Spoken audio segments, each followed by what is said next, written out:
How much? All right. So last time or last class, we talked on we started off with GRC, the basic components, what G is, what R is, and what C is.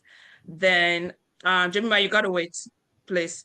Then we went as far as going through like risks, vulnerability, threat, and risks.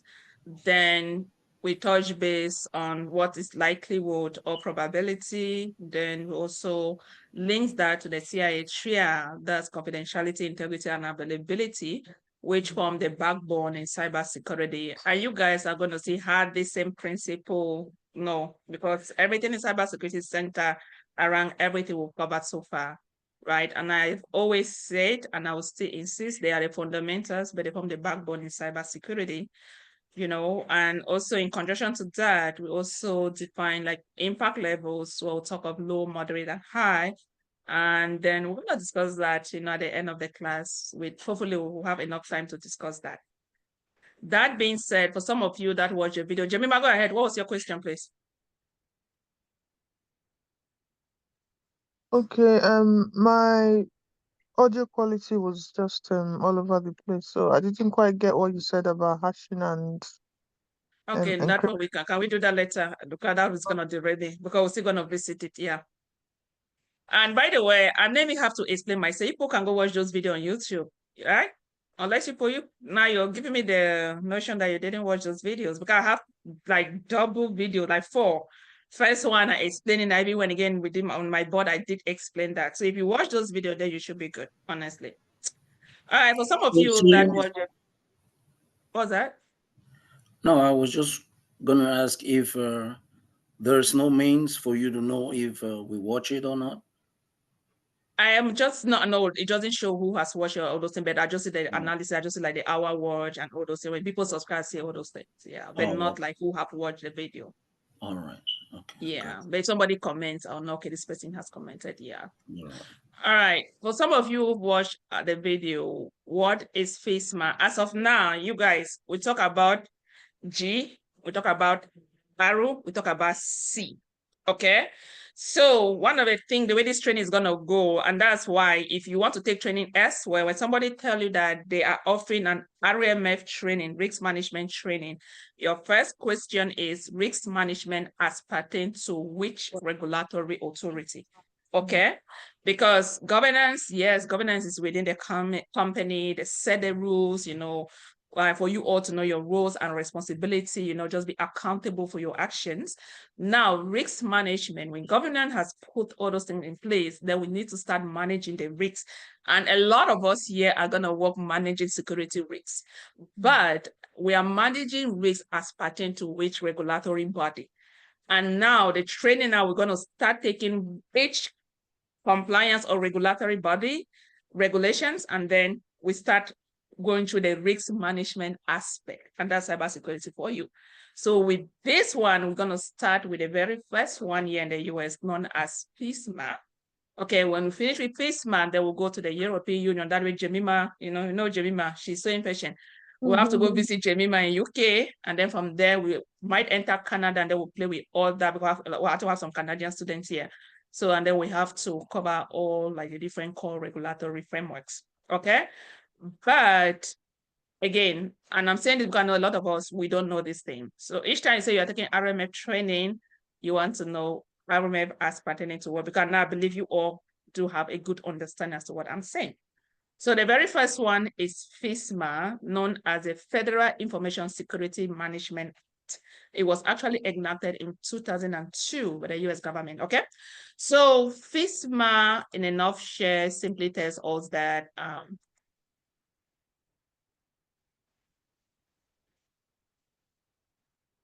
1 minute.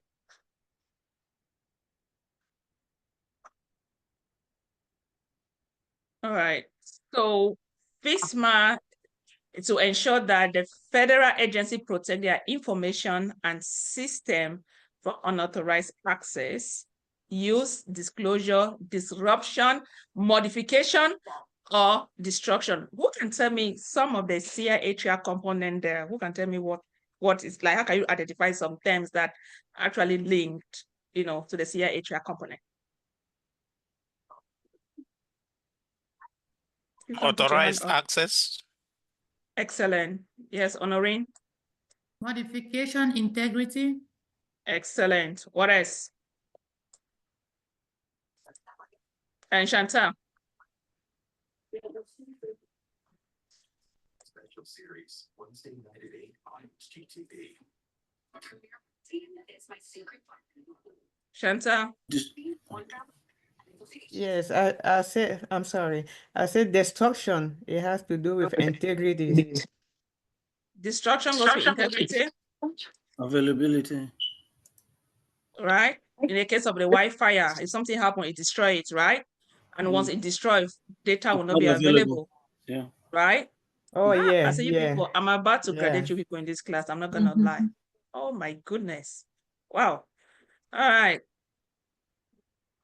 Let's go to the next slide. All right. So first, again, Chantal, can you put your hand, please? Lower your hand. Since as of now, we've talked about FISMA. FISMA is the main regulatory body within the U.S. Government, right? Any federal agency. Actually, I'm a U.S. contract, a federal contractor. Any federal agency that you're going to work for, know that they will adhere solely with FISMA, and then we're going to touch base on FedRAMP. Excuse me. And Jemima, I don't want you to feel like, oh, this is pertaining to the US, or any of you that I don't know where you are, maybe like in Africa or whatever. At the end of the day, cybersecurity is remain the same, right? We might have different terminologies, but it's the same applied principle that, applied knowledge. Same knowledge that we're going to apply when we go to the other frameworks, all right? So FISMA again is a main person enacted in 2022, making mandatory for US government or agencies to be able to protect their information system. And we're going to see the meaning of information system, okay? So think of FISMA as a federal government security alarm system mandate, just like homeowners must install locks, alarms, and cameras to protect their houses. FISMA ensures federal agencies implement standardized security measures to protect their homes. And I want you all to see this last word, security measures. Many a times, I think I've made this comment that if you can understand security controls, I don't know, are you all following me on social media? If not, please make sure you follow me on social media. I also have a YouTube, a Facebook page, almost going to 10,000 followers. So I did post something there. So I've made the claim that if you understand security controls very well, you can do anything cybersecurity. Cybersecurity is all about security controls. All the GRC place that we are going, there's no way you can achieve compliance without managing risk. What's risks? Having all those controls in place, assessing those controls, penetration testing that you heard, they say they are pen testers, those are security controls. SOC analysts, then monitoring the network, those are security controls. I'm saying so because I I'm heavy on assessing security controls. So you're gonna collect in cybersecurity, you hear the word evidence, but in cybersecurity, guys, take it down. We'll call it artifacts. Okay, the cybersecurity language is artifacts. So you're requesting artifacts. You can still say evidence, but many times we just use the word artifacts. Okay, so each time you want to, for example, for you to test something, say for example, at a basic level, you want to test to see if they have if they are implementing their control, password management as they have documented on their policy. Let's just say they say, you know what, they have an information system where they have a minimum of 10 characters, uppercase, lowercase, numbers, and special characters. If you are an assessor and you want to assess that, the first thing you're going to do, if they create a guest account, that's fine. But if you have to watch somebody to do it, you tell them to put it and then maybe put a wrong password, instead of 10, maybe put 8. Let's see if it's going to take it, right? Or instead of 10, okay, maybe special character, don't put no special character. You can just play with those things to see if it's going to allow you to access that system. If it does allow you to access the system, then you know that control has failed because that's not what they have on their policy, but we're gonna get their hands on. Okay. And why I'm saying so, in the process of you doing that, you have to capture it. You have to take that evidence, they have to send it to you. And that is what we call artifact. That's an evidence. Okay. So in security, everybody write it down, we call it artifacts.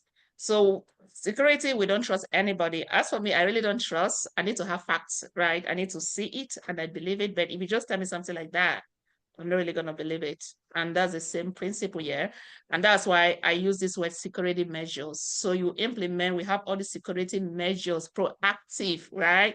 And that's why I say cybersecurity is more taking that proactive step, proactive measures to protect organization assets.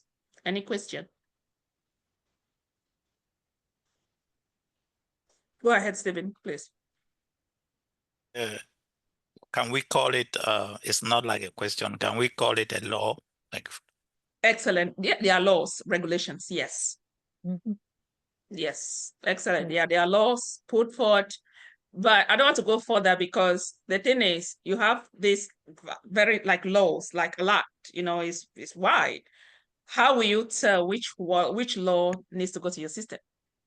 How do you you should be able to determine which law applies to my system, which law doesn't apply to my system. You understand? And we are getting there when we go to NIST. Are we good? All right.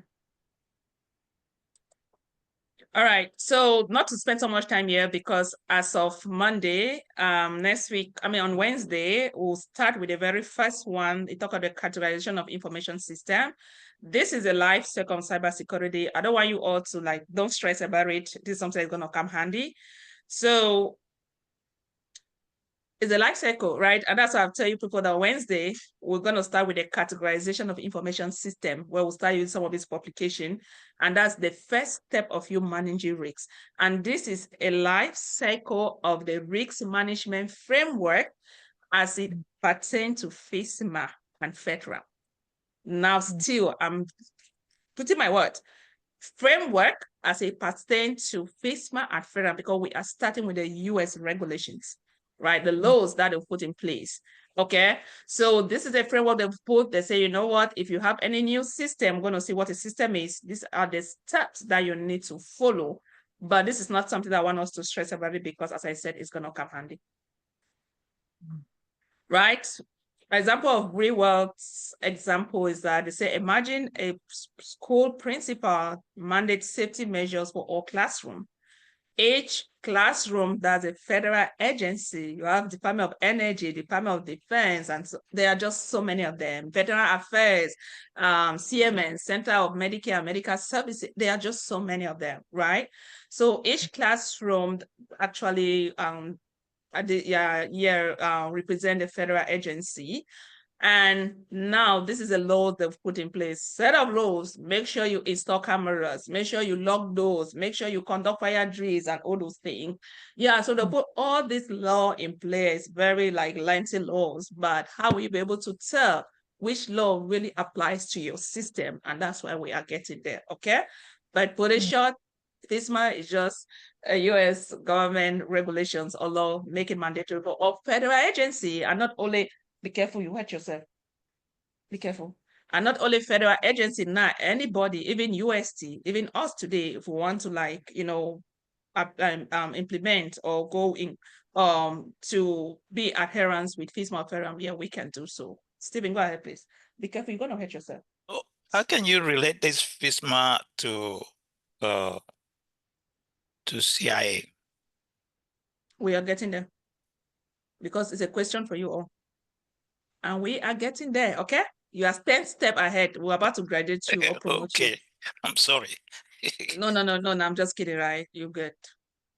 Yeah, but any person that is 5 steps ahead, we're going to promote them. Just take you to the interview session. Right? No. So how does it work? I think that was even, how does it work? That's your question. I think that's the next slide actually explain that. Example, a system storing public,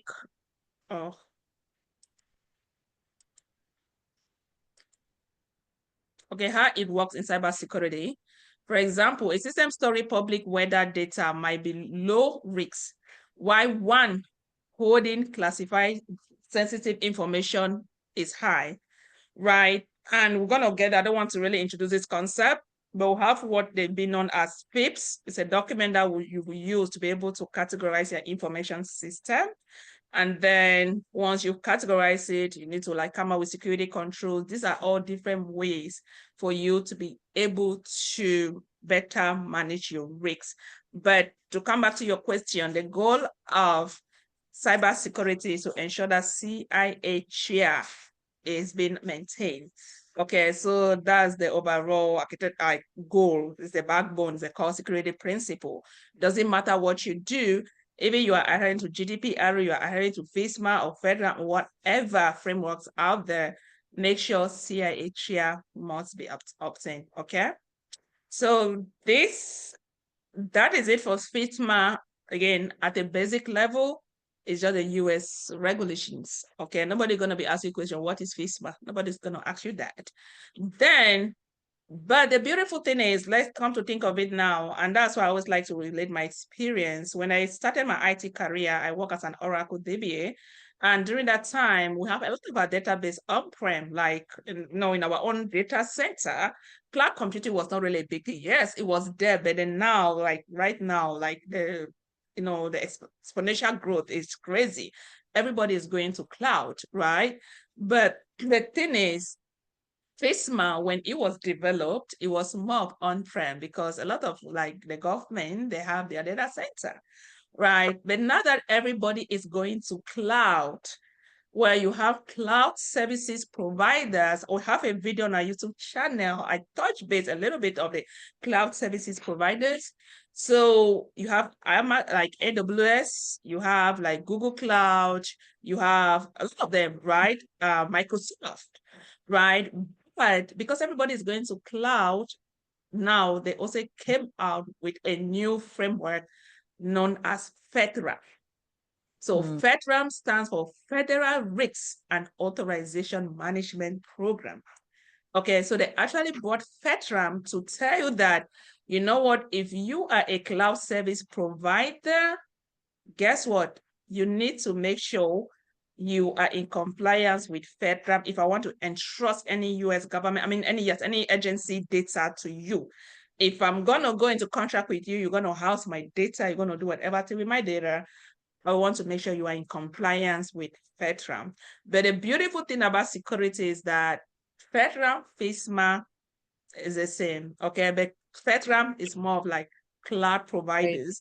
And the reason I say they are the same, because the same set of security controls that you're going to do it for on-prem is the same set of security controls that you're going to do it in cloud. And that's why some of you, when you see somebody flyers and they are putting security cloud, and I know they are teaching security cloud, just like ignorance is a very bad thing, okay?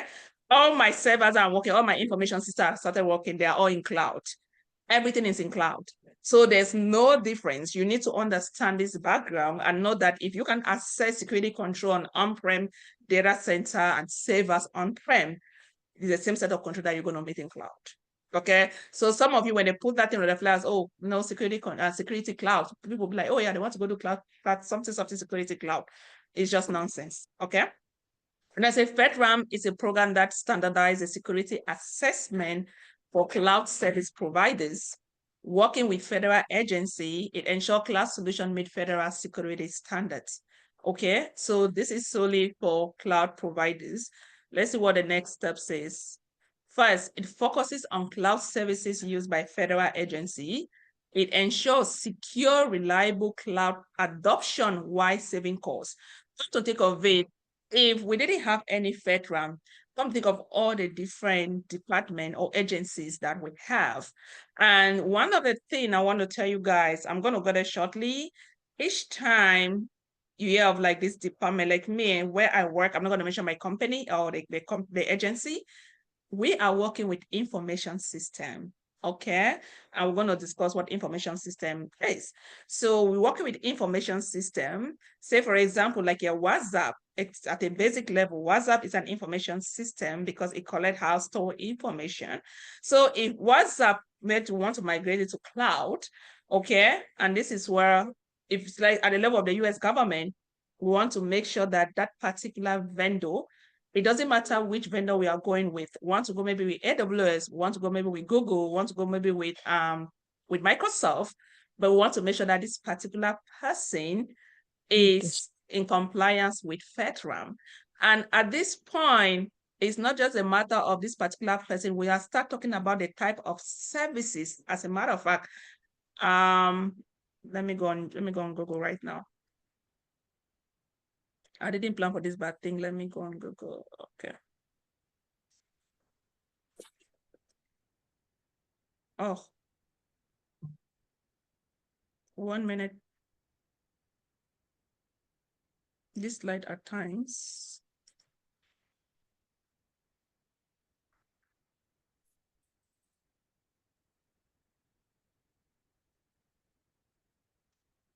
Okay, and show.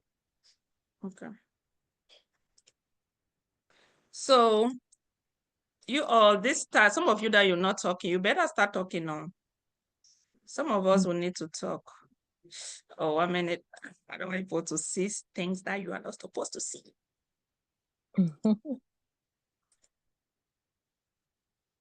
Okay. I gotta be careful sharing screen, right? Don't want to go and be showing people all your business out there. I'm kidding though. You people are too serious.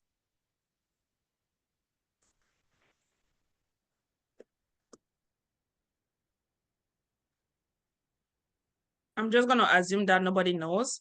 Another way for some of you, if you are trying, because I'm a visual learner, I like reading, yeah, I do, but if I can see something, assimilate it better.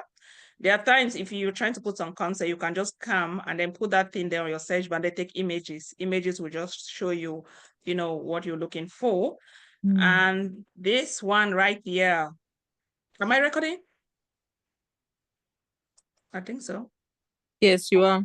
Okay, thank you.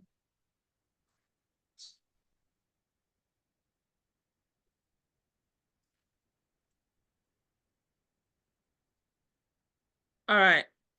So right here, I was just making some statement. I was talking about on-site.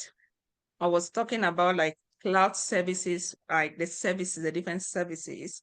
So when I quote my example that I was working as an Oracle DBA, everything was on-site. It simply means that my company manages everything. And that's why if you look at this diagram right here, you will see you manage, service provider manages. Okay. Because you all, even if you are IT, like, you know, they are really, really like new, you must have heard of cloud. People are going to cloud and everything. So nowadays, everybody's going to cloud. There's so much competition, which is a good thing for me and you because it get more job for us, right? And that's why you see, when I say on-site, it means that your company literally manages everything from you, from your application, your data, the runtime, the operating system. We're going to discuss some of this, you know, server, storages, and networking. But since people are going now to cloud, okay, people are going to cloud. These are the 3 cloud services. You have one, they call infrastructure as a service. You have platform as a service, and you have software as a service. Everybody take note, and if possible, you can go get this picture and try to understand this concept. I think, if not mistaken, I think we also have a video on YouTube. I'll look for that video and share with you all. I believe so. If not, I can create one again. So you have infrastructure as a service, you have PaaS as a service, platform as a service, and then you have software as a service.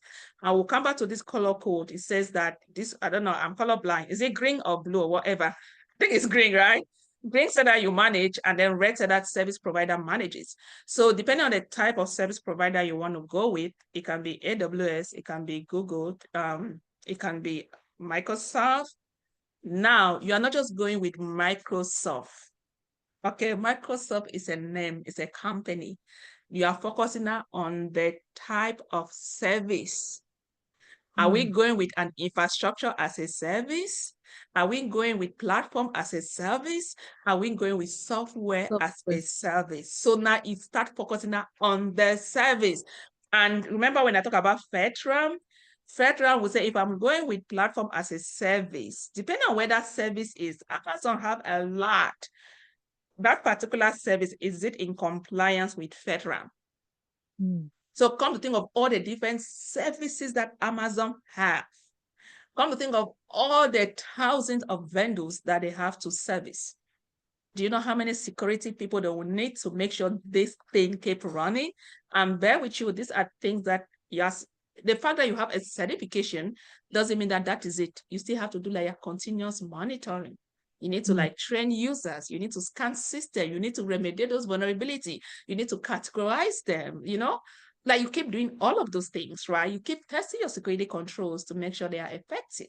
So these are things that, again, it doesn't matter automation or AI, it cannot take GRC related jobs because they need us humans. When those things are coming, we need to write policies, right? You need to develop those policies. Once you have those policies, you have to like think of the controls that gets to those policies. You need to keep testing those controls, like each and every, literally that's my job. You keep doing over and over again, you keep reviewing those policies, right? And that's the process of risk management. We are doing that, then you can achieve compliance. You can be in compliance with a particular regulatory authority. But the reason of me stopping just to explain this is the fact that I don't want you all to think that, oh, maybe it's like, for example, Department of Energy just going to Amazon. No, now it focuses on that particular service. Let's just say this service is WhatsApp. We want to do our WhatsApp, we want to like send it to cloud. We'll take just one service, infrastructure as a service. That particular one, is it in compliance with FedRAMP? Okay. And if you look at it very well, this is something that I don't know about you, or I like to challenge myself. If it's me, I will take this video, I will go out there, ChatGPT, try to understand some of this, put it in the language that you can understand, right? But I'll do my best to create some video for you all. And then you want to see that for infrastructure as a service and platform as a service, these are shared services. It means that you and oh, I forgot to put this thing in the group. 1 minute, guys.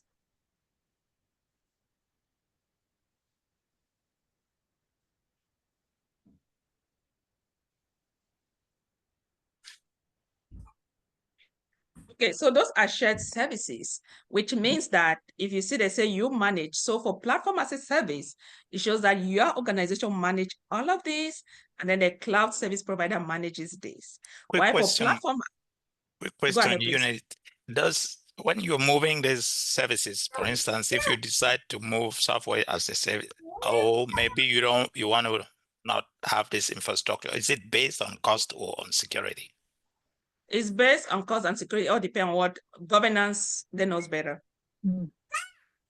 Many a times they want to like cost, but security must always be there. It doesn't have to do with security, maybe like conveniency, the availability and all those things, right? Of course, cloud computing. You also want to share risk. I like that. That's where we are going, third-party vendor risks. Please, everybody remember, Temi be the person to teach. So that's why I'm emphasizing it, because I want to tell you all that this, by the time we go to the last session for GRC, third-party vendor risk, this is going to come handy. There's no way you can work as a third-party vendor risk analyst without understanding these principles. And if I can tell, it's one of the most easiest branch in IT, cybersecurity. Actually, got job as third-party vendor risk, but I don't want you guys to put that in your head like, oh no, I must work as a third-party vendor risk analyst, right? Any role that comes, take it, you know. Yeah, so back to your question, I think it was Steven. It will depend on governance. Why would governance want to go to cloud? Maybe to save costs, maybe for efficiency and all those things. But even if they want to go to cloud, security have to validate it first. If security said no, then you cannot go with the cloud either provider. Make sense? Yes. Yes. Yeah. So reason of me saying so, why we are here, if I can just go to FedRAMP Marketplace, I'm going to send this site for you all. And that reminds me, for some of you that you think you are still computer basics, then you want to start making friends with people in the class to make sure they can help you, because there are things that I cannot do, right? So if you feel like there are things you need help, just start creating contacts right away. Okay, so we go to FedRAMP Marketplace. This is it, right? So I'll share this link with you all because I expect you guys to time and again go there and be able to read.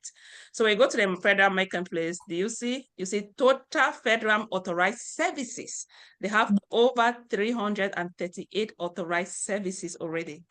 Do you see? And do you see the type of services? It shows you like what kind of service is it?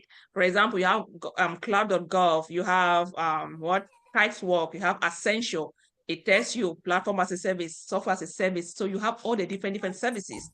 And yes, so whatever cloud provider, if you want to like host a US government data Okay, if I want to go with you, I need to make sure you are in compliance with FedRAMP. And this is where you have the bond of contention, because come to think of all the different cloud providers that if you get that contract, that's some money that you're going to be making. And that's why they are forced to be in compliance with this. Because if you are not in compliance also, then be prepared to face all the fines that, you know, will come if you get hacked.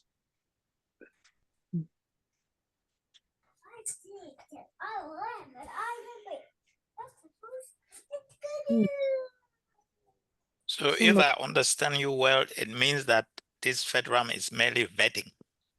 Is- most of the, Is what? they're doing services like vetting. Yes, apparently cloud providers. And now, so I'll tell you one thing that they asked me for my interview. Sandra, I'm going to mute you. FedRAMP. If somebody asks you what is FedRAMP, FedRAMP is FISMA in cloud, because they say, but now we are talking now cloud providers. And the reason of me taking you guys away from the slide, do you see the thing they say ensure secure, reliable cloud adoption while saving costs? Adoption. So now, if let me say only within the Department of Defense, let me put your Department of Energy, they have a lot of information system, a lot. They want to go with a particular service. If that particular service is already in compliance with FedRAMP, if it adheres to the FedRAMP, I don't need to go and look for another service that maybe is still going through that process. Do you understand?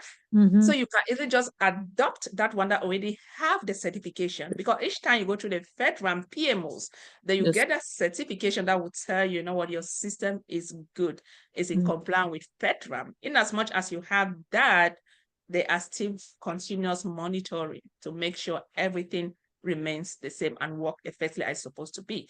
And that's the reason I said that anybody now, like for me, for example, if I want to upgrade UST to a particular service, if I go there, I see it, okay, that service already have FedRAMP package. Why would I go for a service that be wasting time? Because I know that one, it has already gone through like the thorough due diligence, they perform everything, and it is good, then you can easily just adopt it to like that. Make sense? And that's how you see a lot of agencies now. Once you just go there, marketplace, you can just check which one weigh on the cost. If that's something that you guys have a budget, then you can migrate to that particular service. Okay. And then to sum this up, I've talked on two core regulatory frameworks. I've talked about FISMA, I've talked about FedRAMP, and I say FedRAMP is FISMA in cloud. I'm going to say that. FISMA in cloud, but the main thing that literally covers everything that breaks down all this process is known as the RMF, Risk Management Framework 853 for security controls and the like.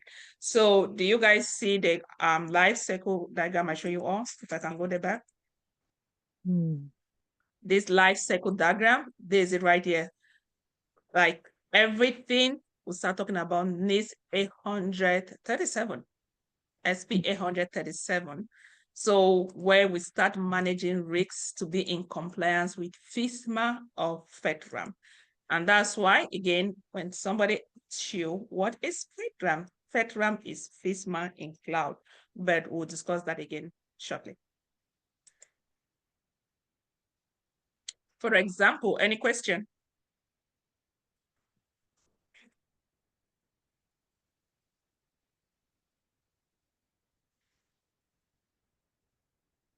Good. For example, yeah, Stephen, go ahead, please.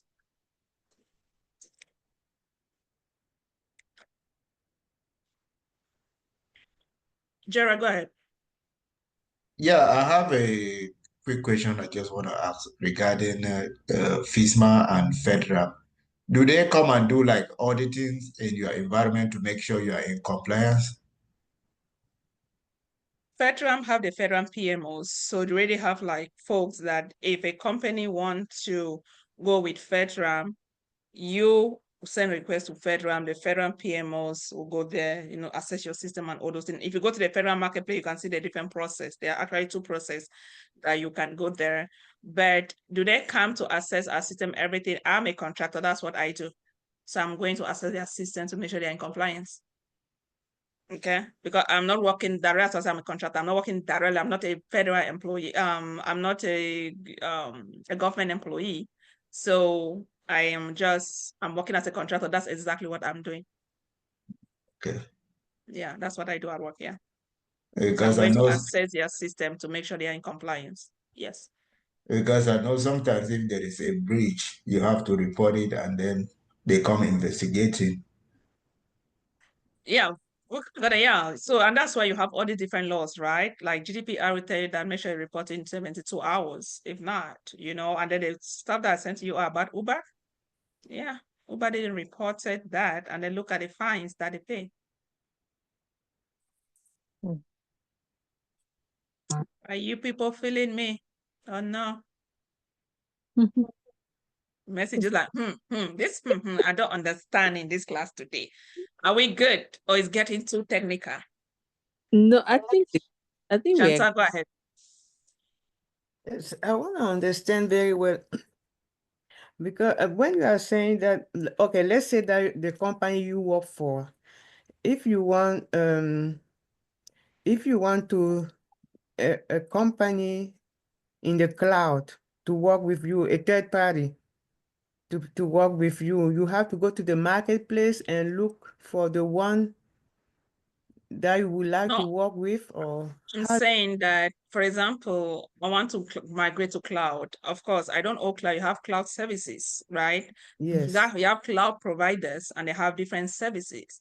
If I want to go with a particular service, that particular service is already in compliance with FedRAMP, I'm just going to go with that if I can afford it, because there's no point me going to somebody that is not in compliance because I am putting my information set risks. And that's what I want you guys should know today, because we're going to go to third-party vendor risks. Your vendor risk is your risks. Hope you know that. If you are going with somebody, you're accessing your data, you're sending all your information, if that person get breached, you're breached. you are directly affected. Of course, you're not going to tell you when your Bank of America is maybe accessing our data, they will not tell us that they're accessing our data. Oh, we know that they have to secure our data. But if Bank of America get breached as a result of a third party, by default, it affects you already. And that's why you have to also perform your due diligence. And that's why you see they have third-party vendor risk analysts. We good? Yes. Yes. Temi, are you good?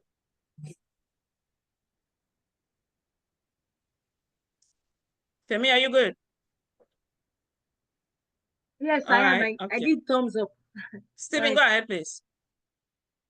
I was just wanting to ask that if you get this vetting from FedRAMP, maybe like an organization, so it doesn't give you any, is that a guarantee, or you can on your organization can also carry out any other security checks? Yeah, your organization can definitely do due diligence. The fact that FedRAMP put it out there will carry out due diligence and everything.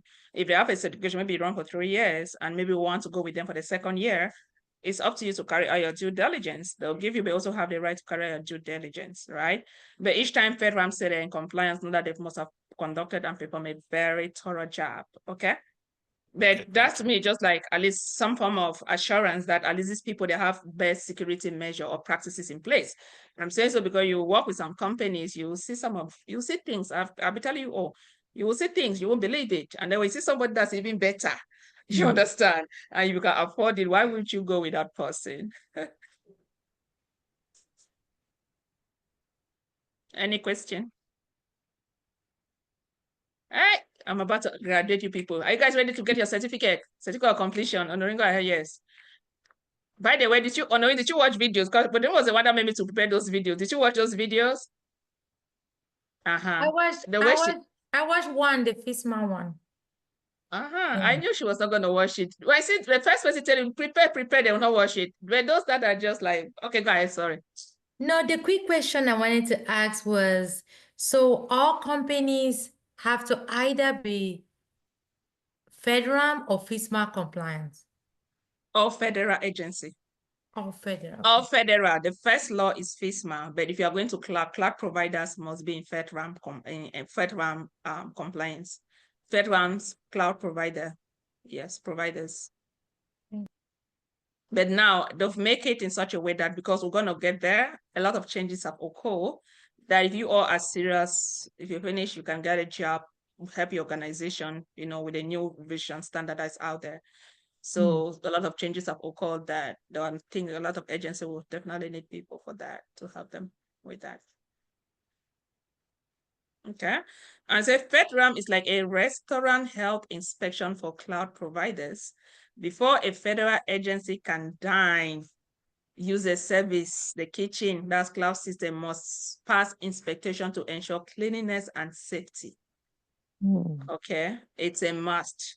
So if you don't care if that's a cloud service, you want to host any US government, some form of data, you must be in compliance with FedRAMP.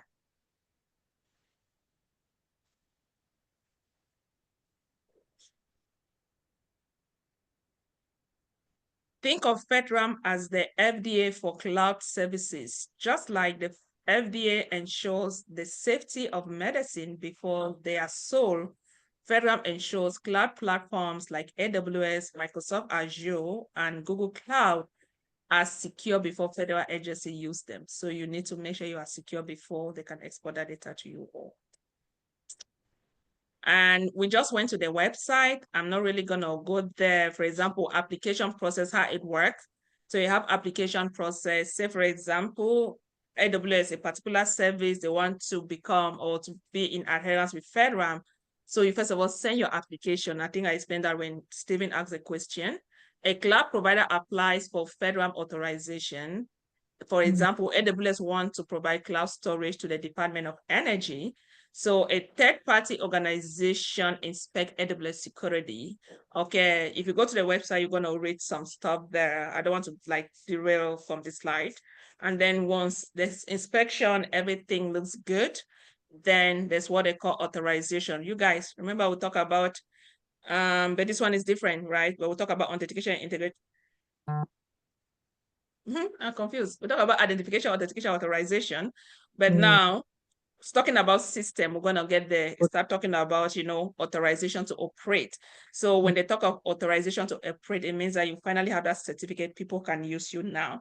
And many a times where you go to like Amazon website or you can shop online, all of those you are shopping directly from like production environment.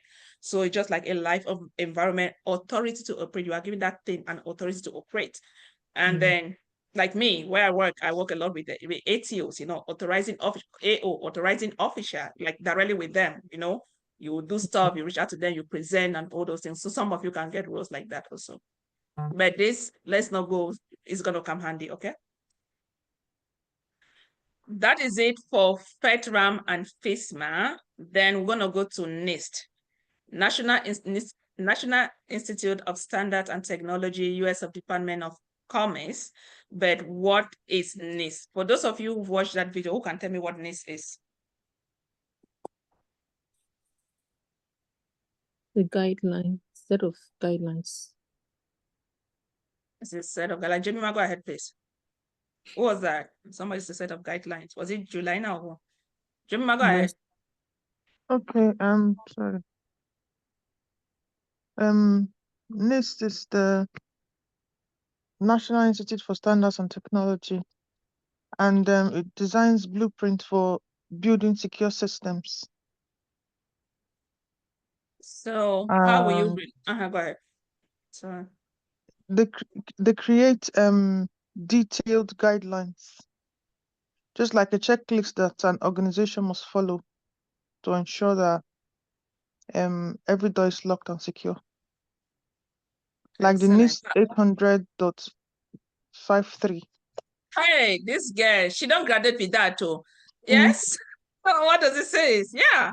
I was so scared not to mention kind of some people who last. Yeah, go ahead. Guys, that's why please help me. Each time I make some effort to put those videos, try and watch it. I know we are all busy, but at least that way you have an idea coming to class. Go ahead, Jemima. That's all I know. I'm about to graduate, you just disappointed me. That's fine, but that was excellent. Yeah. Yep, that was good. So she said something. If you look at what she said, right? You have FISMA, you have FedRAMP. Those are all laws, right? But imagine you just have this thing, it's so like, it's huge. How will you be able to tell how to even implement them. How do you even go about it? Like, how can you even tell which one actually, like, applies to your system? And that's why we have NIST. Okay? And that's why we have NIST. Actually, you can say NICE because my name is NICE. I'm kidding. So NIST is a federal agency that develops standards, guidelines, and best practices for technology and cybersecurity. It provides a comprehensive set of tools to manage risks and secure systems. So for you to be able to understand or help implement this set of laws that FISMA or FedRAMP have made it mandatory for cloud provider, or just FISMA for other agency, you have to go through a guideline, it's standard. That's why I talk about guidelines, something to guide you on to how you go about it. Okay. And that's why we have what they call NIST. And she said something about NIST 853 because I've not introduced it yet. And that's the reason I wanted to tell you all that FedRAMP is FISMA in cloud because of the fact that they use that same publication. That same publication is the heart of cybersecurity. Okay. For example, NIST publishes security guidelines like 853. If there's anything you want to forget since you started taking training with us, please, NIST 853. Actually, you call it NIST Special Publication 853. It deals with its security and privacy controls. We've discussed so much about controls already. Access controls, those are controls. Password and all those things. Alarm system, those are all different set of controls. Encryption, hashing, they are all controls. So the Bible, as far as security is concerned, as far as it pertains to the FedRAMP and FISMA, is NIST 853. Please write this down. NIST, NIST, Special Publication SP 800-53. Deals with privacy and security controls. And I'll come back to my statement when I tell you, if you understand security controls, you are good in cybersecurity. Stephen, go ahead, please. The video, it says that it provides more than 1,000 controls of access control, incident response, and system monitoring. You have a lot. As a matter of fact, the current publication have over, I think like, I don't want to exaggerate, but over 1,000 something, yeah. And I do access control on it. I've accessed all controls, literally all. And by the time you start doing it, then you realize it is just repetitive. It's repetitive because that's something that you do, right?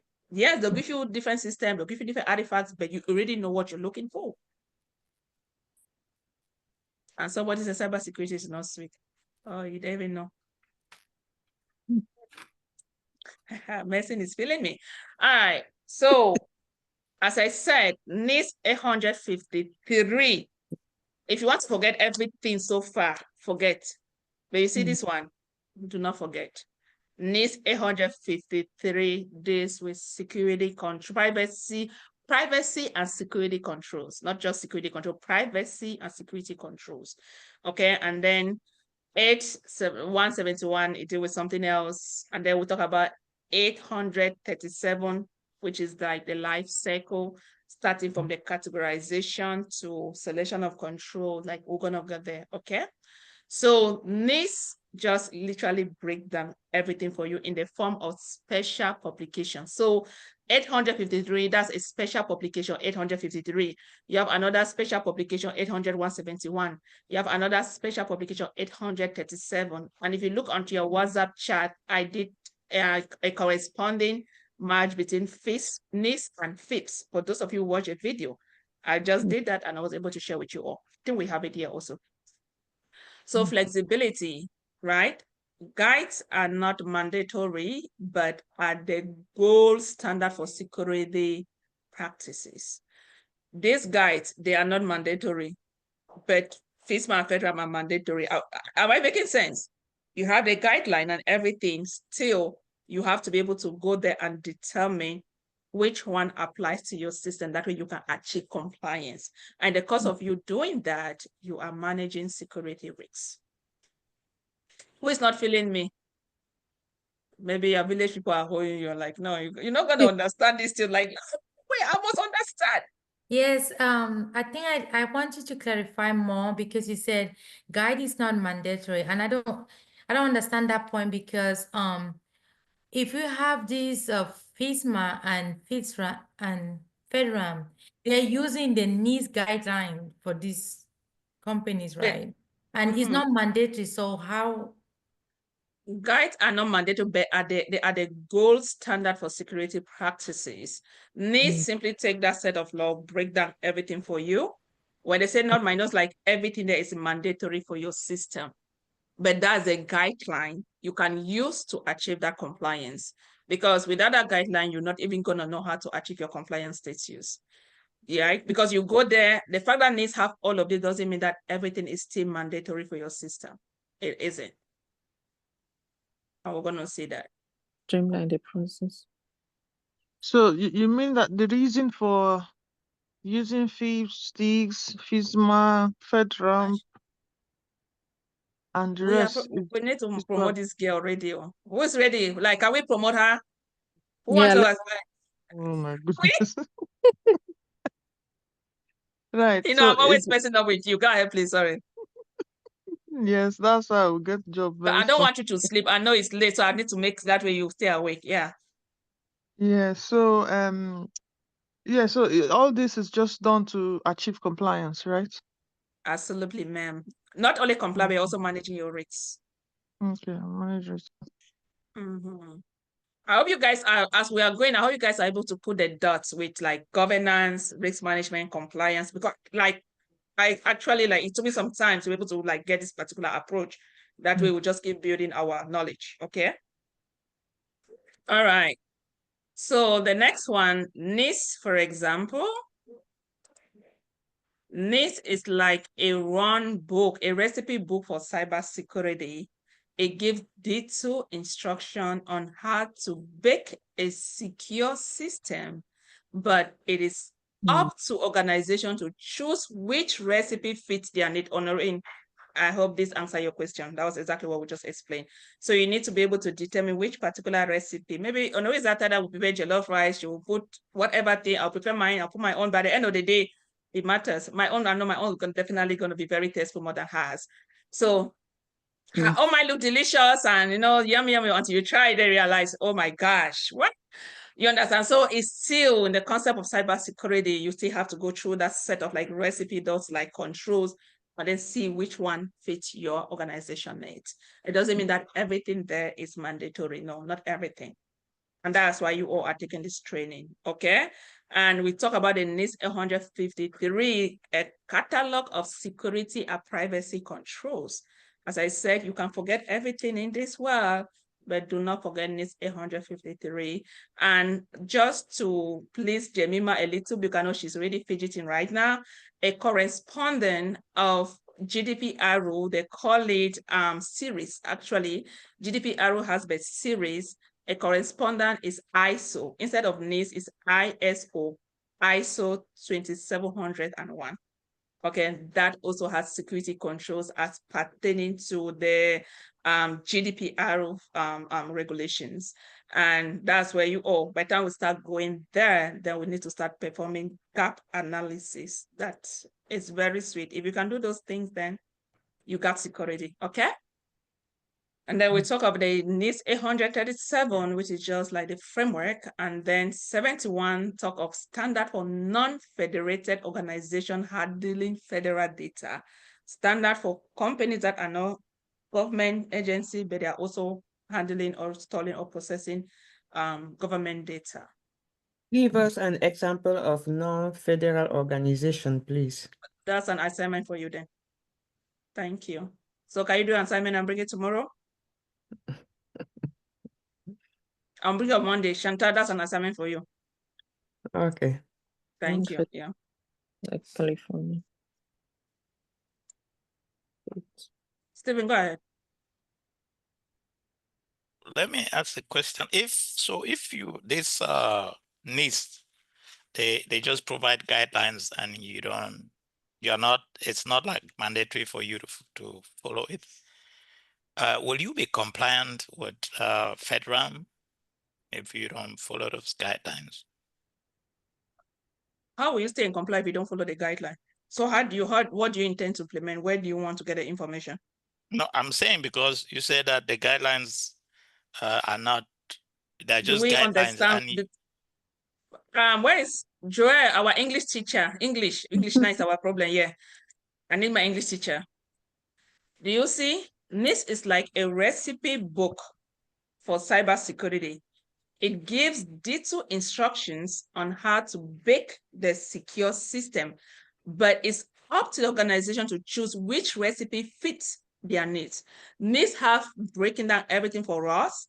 Yes, it is not mandatory, but it's not like not all the publications are mandatory for your system. You have to choose which one applies to your system to meet FedRAMP or FISMA compliance. Because still, FISMA and FedRAMP uses NIST. I am muted? No, you're good. Yeah, FISMA and FedRAMP uses NIST. At the end of the day, right? Even when we're assessing control, we still follow that guideline. That will say, if you say you don't want to go with it, but at the end of when I'm coming to assess it, I'm gonna look, do you have this, you have that, you have that, right? But the fact that we have it and we are going there, you guys will see, it doesn't mean that everything actually applies to your system. And that is when everybody before Wednesday, make sure you watch a categorization video. I'm going to send it because tomorrow on Wednesday, that's a hands-on. So you make sure you watch that video before Wednesday class. It's just like, I think 2 hours, something long. Sandy, go ahead, please. I was just going to reiterate what you just said. Maybe, I'm correct. So when you said it's not mandatory, what I understood is you don't have to go with all the guidelines that has been stipulated. Absolutely. 100%. You just go with what your business needs, depending on what business you're in, right? So that's just my understanding. Based on the impact level, the categorization, once you've determined, then you go with what speaks to your impact level, not everything. Yes, okay. And that's even the FISMA law, not all the law applies to your system also. Because if they put a set of laws, how would I even know? I can't just be applying everything, make sure. No, you need to first of all understand your business needs. Understand the kind of data you are processing and handling, then that would determine the type of controls and guidelines to follow. I have another question. So why did I even say something? Maybe go ahead. No, that's fine. Go ahead. You get a job as an analyst. Now, my question is, who decides? Who makes this rule for the organization? Are we going to be the ones to answer that? I know governance. I know governance. Okay. Governance. Okay. Who is governance? Is already in place. Where you get hired. Who does the job? Executive, board of directors, all those things. Board of directors. So how would the board of directors decide what is good for us in terms of security if they don't have the knowledge? That's why you have the owners of the company. Allow the teacher to talk. Oh my God, this class. Oh, no, they have to, please. They have my backup. Let me go ahead. These are my backups. Don't go there. That's why you have the departments of IT and, the cyber security teams that are meant to be the ones advising the governance. The fact that governance at the end of the day, governance don't have to accept, because whatever recommendation the cyber security team give. I remember Eunice had mentioned it, I think last week, that that was an issue she had where she worked before. They gave advice to the CEO in regards to security, and the CEO wasn't even educated in that line, but still took a wrong decision and didn't go with what the team suggested. Okay, Joy, go ahead, please. And actually, that's the same thing that happened with Southwest Airlines, because there was a video out there that the one of the, I think is the head of what do you call those groups? CISO.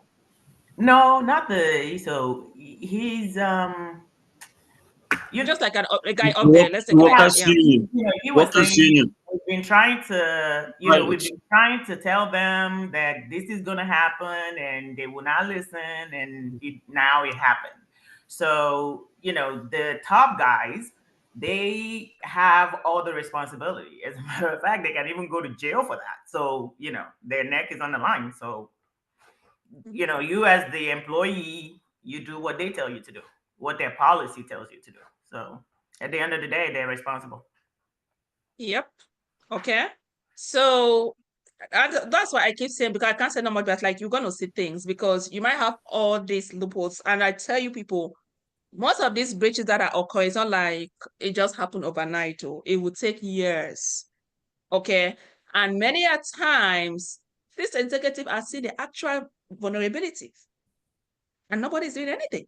And that's why, remember, I say you guys a question, make sure you research on the different type of risks, risk acceptance. I don't know if you guys did that at project. Tell me, the way I'm looking at you, I don't think you did that project. I know it. I know Temi will not. Temi will disappoint me. I actually revisited it, but I just didn't get to it. When will you just surprise me? Just let me know I did it, huh? Risk acceptance, I'm even getting there.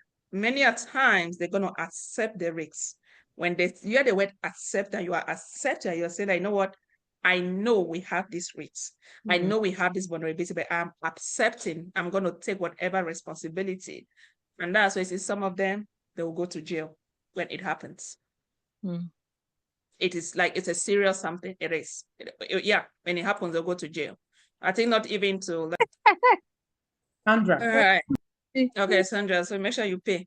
All right. And for you all in Canada, a lot of your company goes with this, okay? So you want to pay attention. It doesn't matter. Even GDPR, where we'll go there, you guys will see that is the same concept, apply concept, but just some few different terminologies. And as I said, because Europe, they won't give us stuff for free. So America, no, we are so generous. That's how we use our information to teach people for free now. Jemima, you must pay triple. Yeah, people are keeping your information away from us. FIPS, that's Federal Information Processing Standards. What it is. First, FIPS are mandatory standards for protecting sensitive federal information, focusing on encryption and system categorization. As a matter of fact, the only FIPS document that we're gonna take is the one that has to talk with the categorization of information system. And I believe some of you must have already watched a categorization video. That video, I did so much, like, currently I think we are having over 430 something, 450 hours watch for that particular video. That's how good that particular video is. If you can watch that video before coming to class on Wednesday, I tell you, it's going to be more conversational. Okay. And that's the first main project that we're going to start hands-on. And I know people making 140 plus.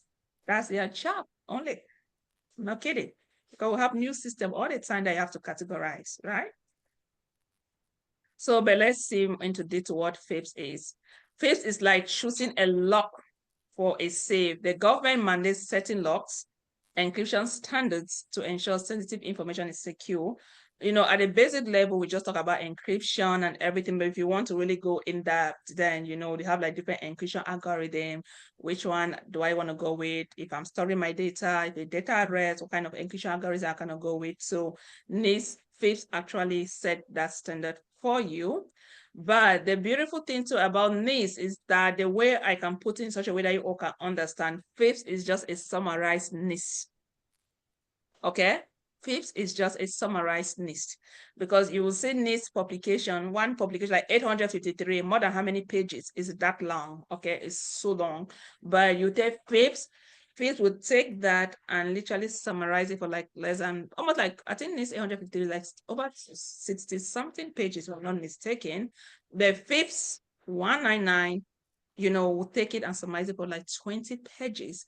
Where you take that 20 pages, it will have to really break that everything for you. You just by reading that, you really know what you are looking for.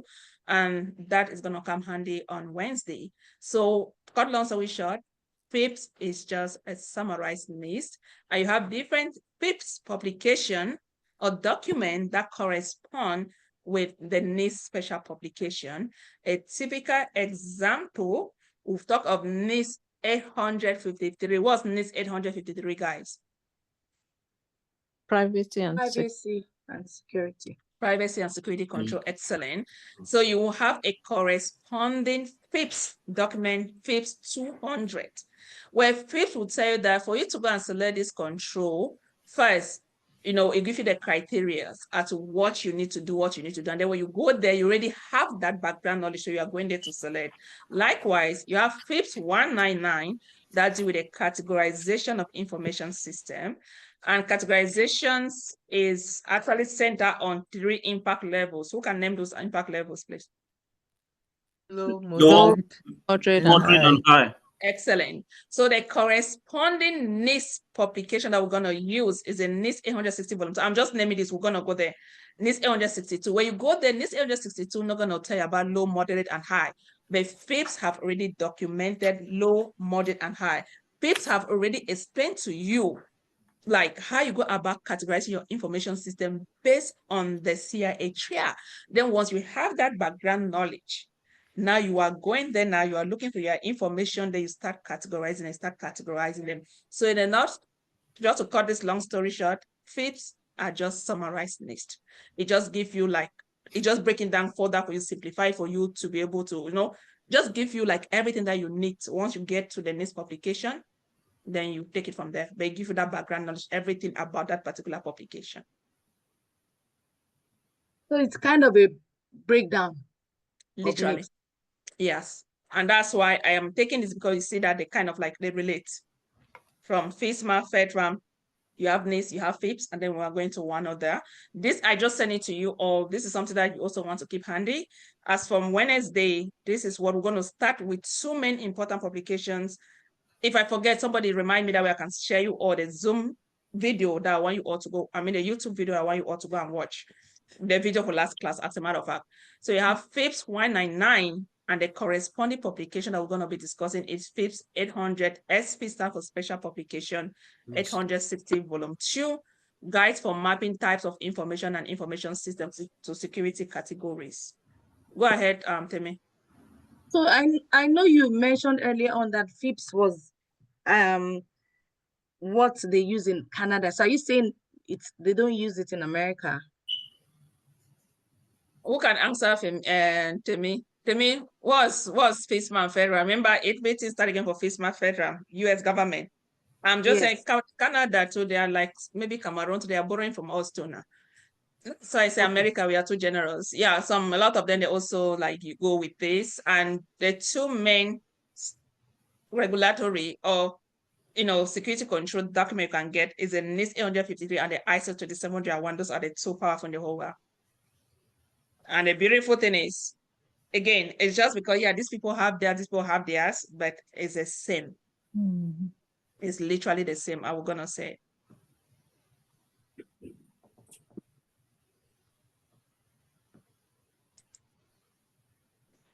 That round out NIST, and the last one we're gonna talk on is STIGs.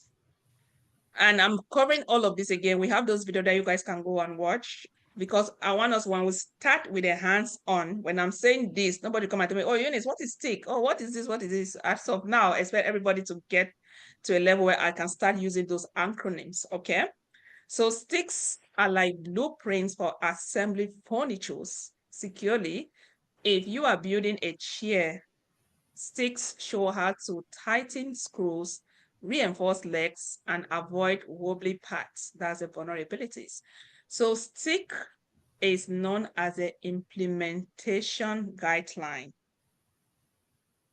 No, is it implementation guideline? No, implementation. Configuration. Implementation guide. STIG is implementation what? Guideline? Okay, guide. Okay. I wasn't so step-by-step instruction to ensuring. You see, this is my student. I'm about to graduate you people. Yeah, you see, that's what I need to step up my game, because if I make like this, I will pick my shock in this class. I have to step up my game. Yes. All right. So remember, we've said so much about FISMA, FedRAMP, NIST, FISMA, FedRAMP, NIST, FIPS. But the truth is, what you guys will see, right? Governance, they must just say, okay, we need to have very good password to protect our information. NIST is gonna come now and give you like those, like, you know, for you to have good password, just put like some literature, explain. FIPS not really like FIPS. You have, I don't think you have a lot of FIPS publication that correspond to the how they call, to NIST, but the FIPS publication is 200 and the NIST 853 that covers security controls, right? NIST can tell you, you know, make sure you don't have weak password, you have strong password, or the NIST will just put it. But the person that is gonna go detail and give you the step-by-step, just like when you get your furniture, you have that manual that you have to read and follow step-by-step to assemble all the parts together. STIG is that guy. STIG is the one that's gonna give you the implementation narrative. STIG is gonna tell you, for you to have a strong password, guess what?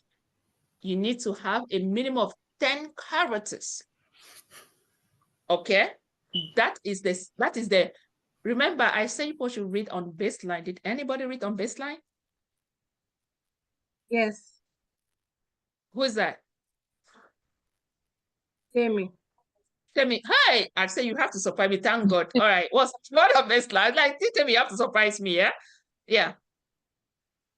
That's the basic level of security that an organization should have. It could be, you know, in regards to access control. That's just an example. It's the minimum requirement. Minimum. And that's why do you see this thing that we are talking, staying in compliance? You have to go with the minimum requirements set by these standards. You can go above, but you cannot go below. When you go below that standard, you are not in compliance. That's why we are getting there. And STIGs now give you that requirements. So each time you said you are adhering to these 6, you know, guidelines, then you have to go with that minimum requirements. If 6 tells you that you need to have a minimum of 10 password character, a mixture of uppercase, lowercase, and special character, you have to implement that. But NIST is not going to give you this like implementation that I tell you know what, or make sure you have 10, you have, NIST is just going to be more of a generic form, descriptive manner of you having a robust password. But STIG is going to come in depth and tell you, you have to do this, you have to do this, you have to do, just like when you have that physical manual where you have to help assemble your parts, STIG does that job for you.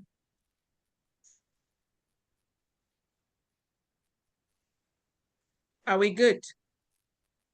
Yep. Oh, that's good.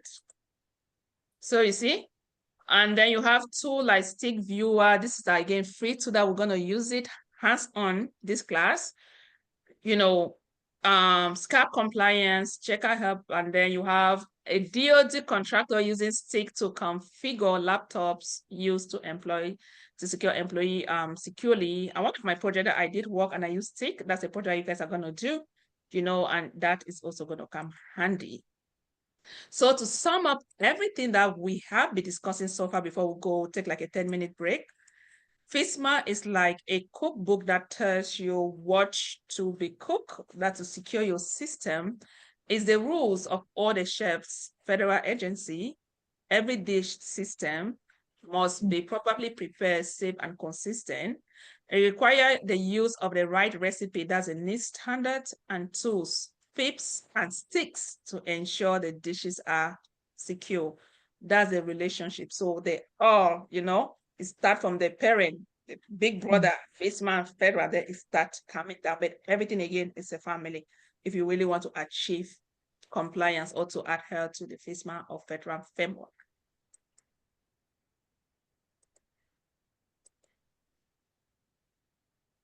We do talk about NIST, so this one are just like repetition. I'm going to repeat it. And then FedRAMP also talk about certification for cloud chefs. And then FIPS, we already talk about FIPS, and then we'll talk about STIG viewers, right? And say how they all work together. For example, FISMA says you need to cook safely and set the rules. STIG needs to provide a recipe and detailed instruction for cooking. FedRAMP certify the cloud kitchen before they can serve food to the federal agency. FIPS ensures the ingredients and tools you use are high quality and meet safety standards. And STIGs guides you on how to arrange your kitchen to avoid accident and keep everything secure. So that literally summarizes everything.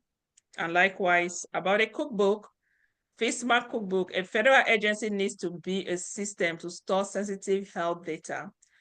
FISMA mandates it must follow security rules. NIST recipe book. The agency uses NIST 853 to select the right security and privacy control. I didn't put privacy. FedRAMP does a health inspector. If the system is cloud-based, the cloud provider must pass FedRAMP certification. FIPS ingredient standards. Encryption tools used in the system must be FIPS 143. And the last one, STIGs. The system is hardened using STIGs to secure the configuration. That, again, these are things that are going to come handy. And that covers FISMA, FedRAMP, NIST, FIPS, and STIGs. And we want to start and ask you people, what is cybersecurity? Let's take a short break. Did you promise that you give us this slide at the end? Never. Oh, okay, sorry. Are you my slide. You said No. you Cybersecurity. What is cybersecurity?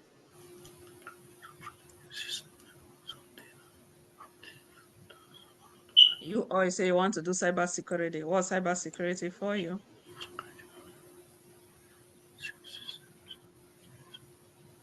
It's written there.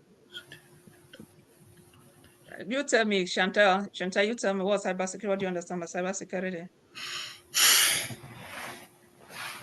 Cybersecurity is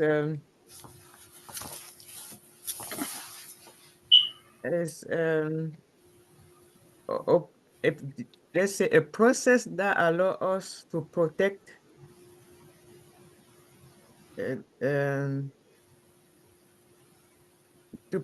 data assets of an organization from unauthorized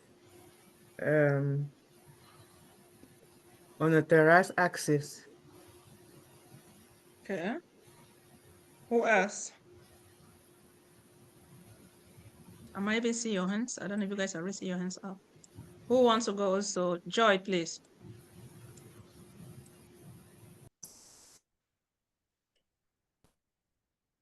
Joy, go ahead.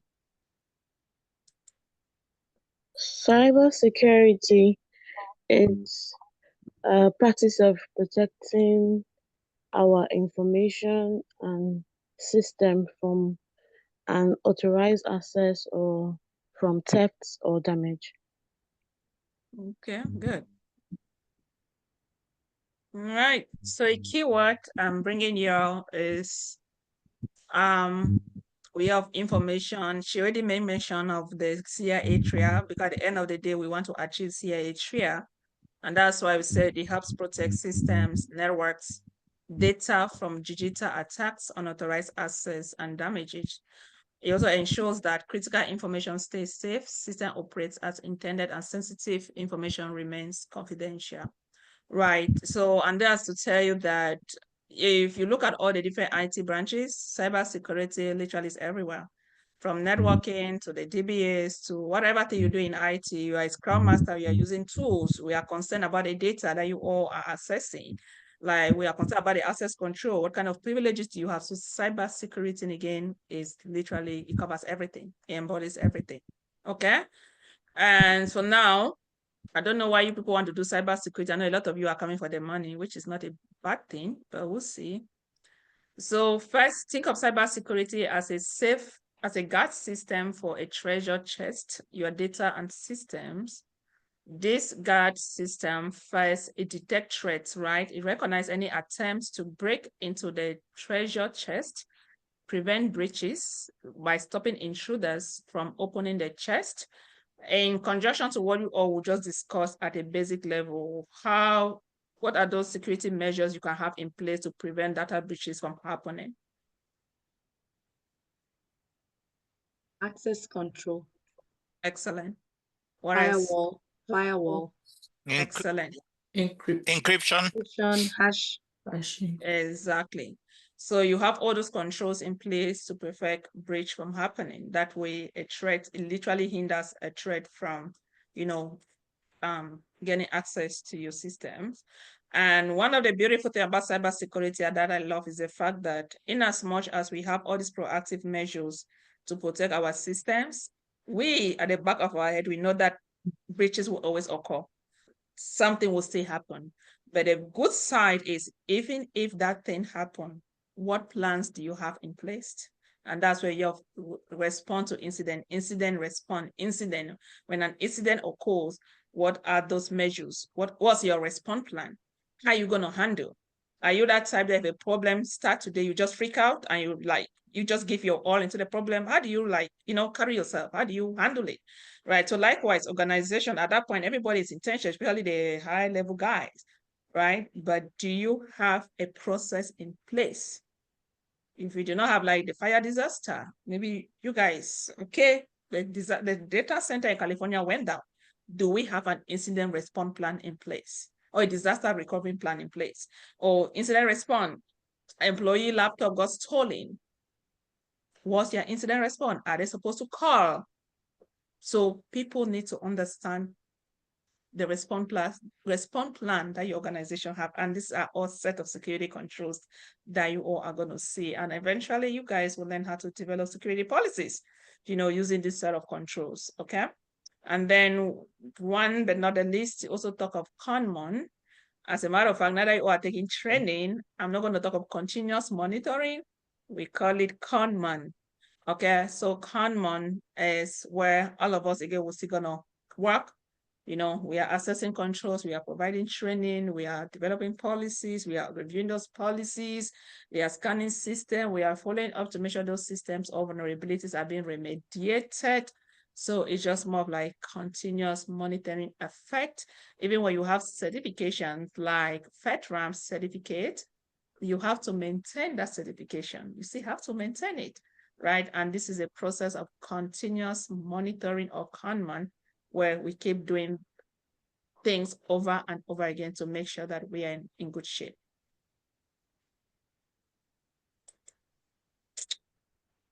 I need to look at myself here. I don't even know. Okay, so why is cybersecurity important? First, it protects sensitive data. It prevents personal, financial, and government data from falling into the wrong hands. And it also keeps your credit card number safe while shopping online. Let's see. Also, it maintains trust. Organizations need to protect customer data to build trust. Imagine a bank that gets hacked. Will you keep your money there? Mercy, are you going to keep your money there? No way. So can I just open my own bank? Will you guys trust me with your money? Yes, please. You trust me? I don't really. As long as you have an insurance, I can trust you. You trust me, but I just relocate straight to Cameroon. Where will you find me? And your insurance gonna pay me back. With your knowledge of security, we will trust you. You trust me. Trust me at your own risk. So, yeah. Ensure business continuity. Cybersecurity prevents disruption that can paralyze operations. A hospital system going down due to ransomware can delay critical care. Okay. What are information systems? So that's a brief knowledge about cybersecurity. And that's why, guys, please, if you are doing something, I want you to pay attention here. Now, what you all are going to be doing at work. I touched briefly on information system, even when we we saw the different cloud services that's PaaS, platform as a service, infrastructure as a service, and software as a service. Those are all different services. They are all information system. So in cybersecurity, in the world of GRC, you will be working with information systems. You are working for that organization. That organization have thousands, millions of information systems. So you have your set of information system that you're going to be working with, right? So depending on where you get a job, many a times you're going to be working with information system, especially in the government milieu. Okay, like where I work with just information system. I have system that I keep working over and over again. I've been in my company for over 2 years now. Okay, so talking about information system, a typical example is WhatsApp. WhatsApp alone has to be in compliance with the laws. Like if you are operating in California, you have to be in compliance with California Consumer Privacy Act.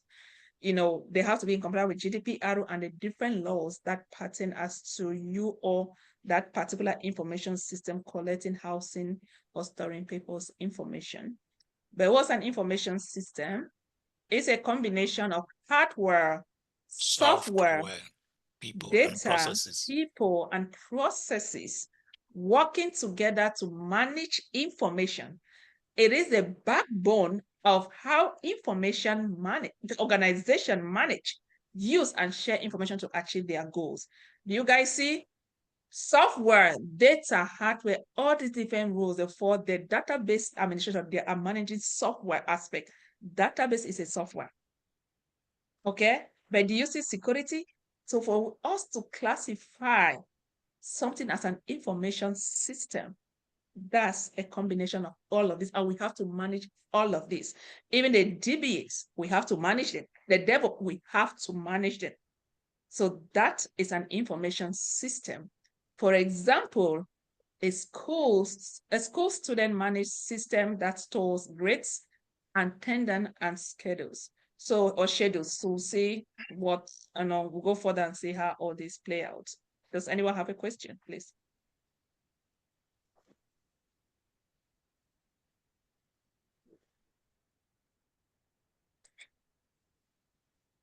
Analogy of cybersecurity and information system. Imagine a castle representing your organization's information system.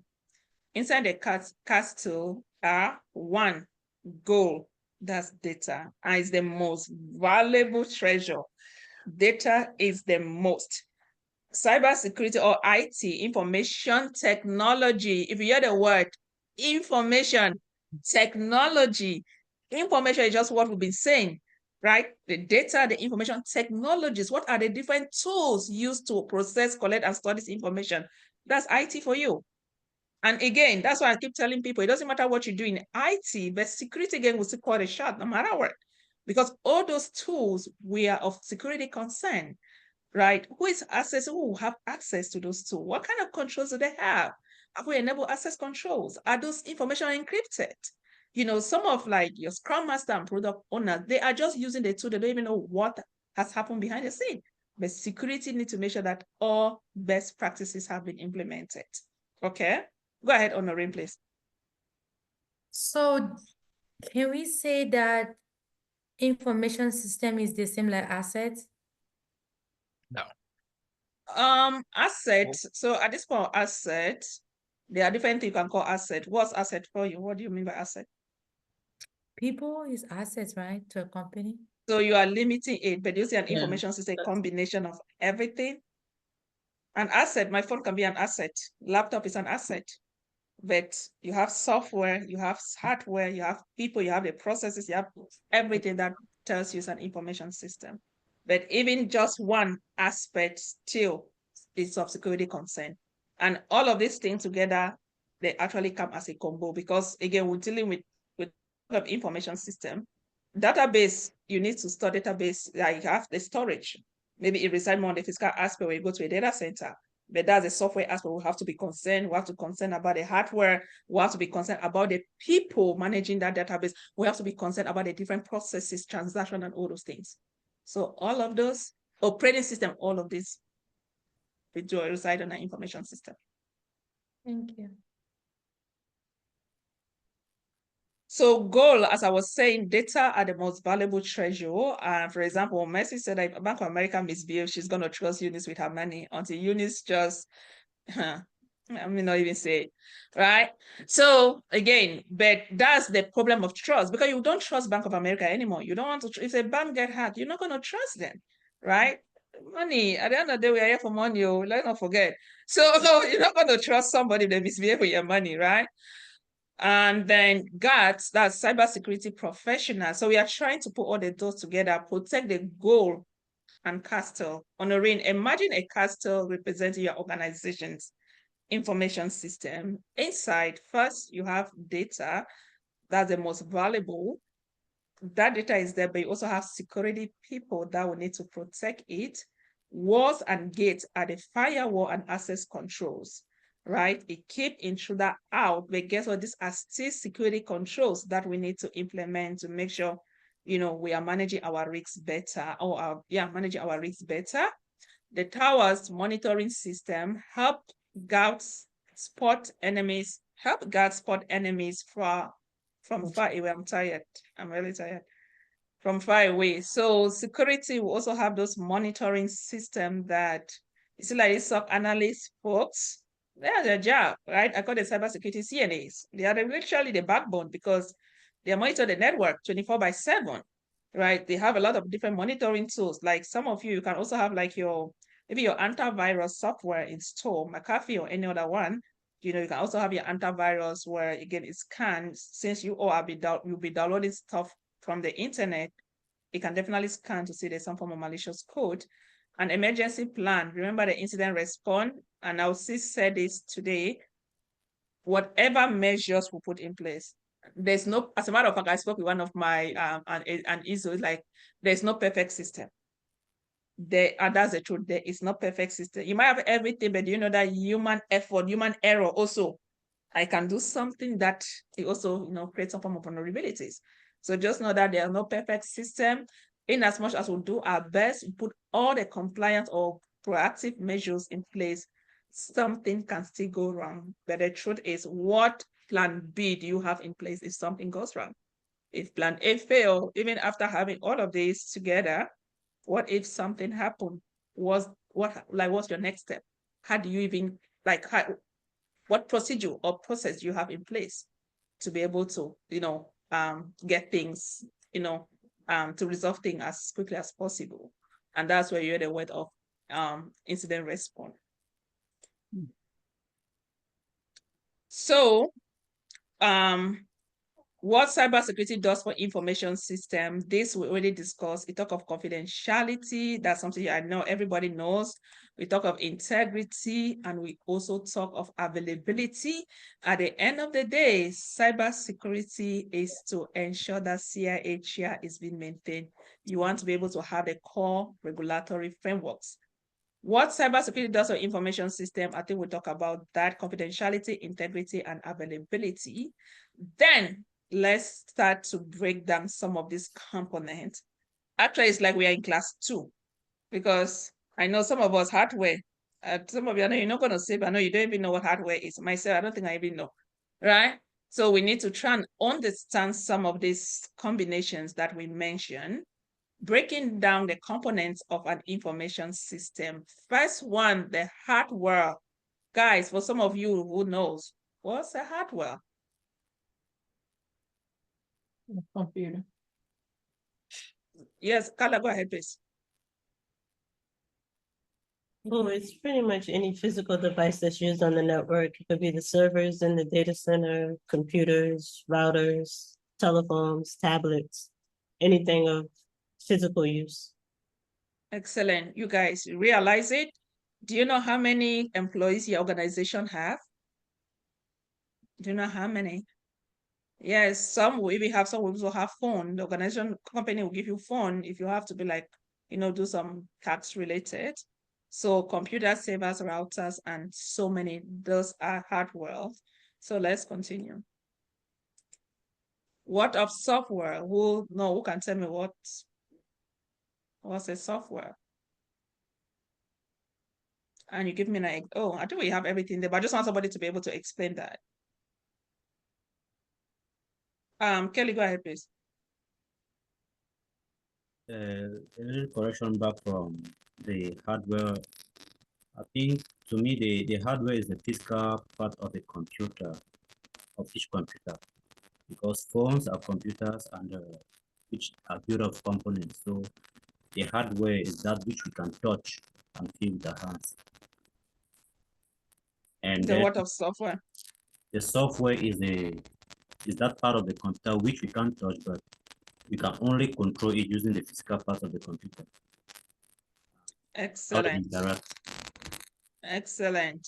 Give me an example of software. WhatsApp. Is WhatsApp, guys, does anyone have question?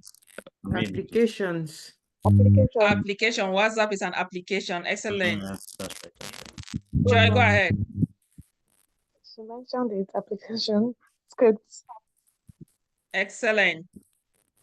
So come to think of all the different software that organizations have. If you're a database administrator, you are just dealing with one component of what cybersecurity folks manages. Database are just software. I was once an Oracle DBA. I manage databases. They are software. Okay? You store them there, you know, at the end of the day, they have been stored in a hardware component, the storage. So, and with us, if it's a database team, we call it an information system. It doesn't matter what it is, and we want to first of all know what type of system is it. So once we identify, they want to like check, okay, maybe it's an application, maybe it's a data, you understand? So but at the end of the day, we focus on that particular one as an information system. Then we start categorizing and differentiating, but what type of system is it? Some they would say it's a major application, it's a minor application, it's this, it's that. Okay? So for some of you that, again, maybe this is your first IT class, I think we tried, sure. Breaking down the components of system, then we talk about data. Tell me, what is data? Is it data or data? How do you all pronounce it? I know in between British and American, I don't know. I don't know which one call it data and data. I'm like, It's the same thing. British call it data. American. okay, so British call it data, American call it data. Mm-hmm. It depends on where you're coming from. But it's all no, it's data. That there, I was a primary school teacher. That there did or do. That there. So where are they coming? I can teach you those things. Kindergarten teacher. Kelly, I love it. You guys want me to teach you? I'll teach you how to read though. Ba baby bobo, that la la la. I know those things now. Honestly, I do. Yeah. All right. So who can tell us what's data? Now I think I'm using the American way. It's data. Data. That's fine. Jelena, go ahead, please. Okay.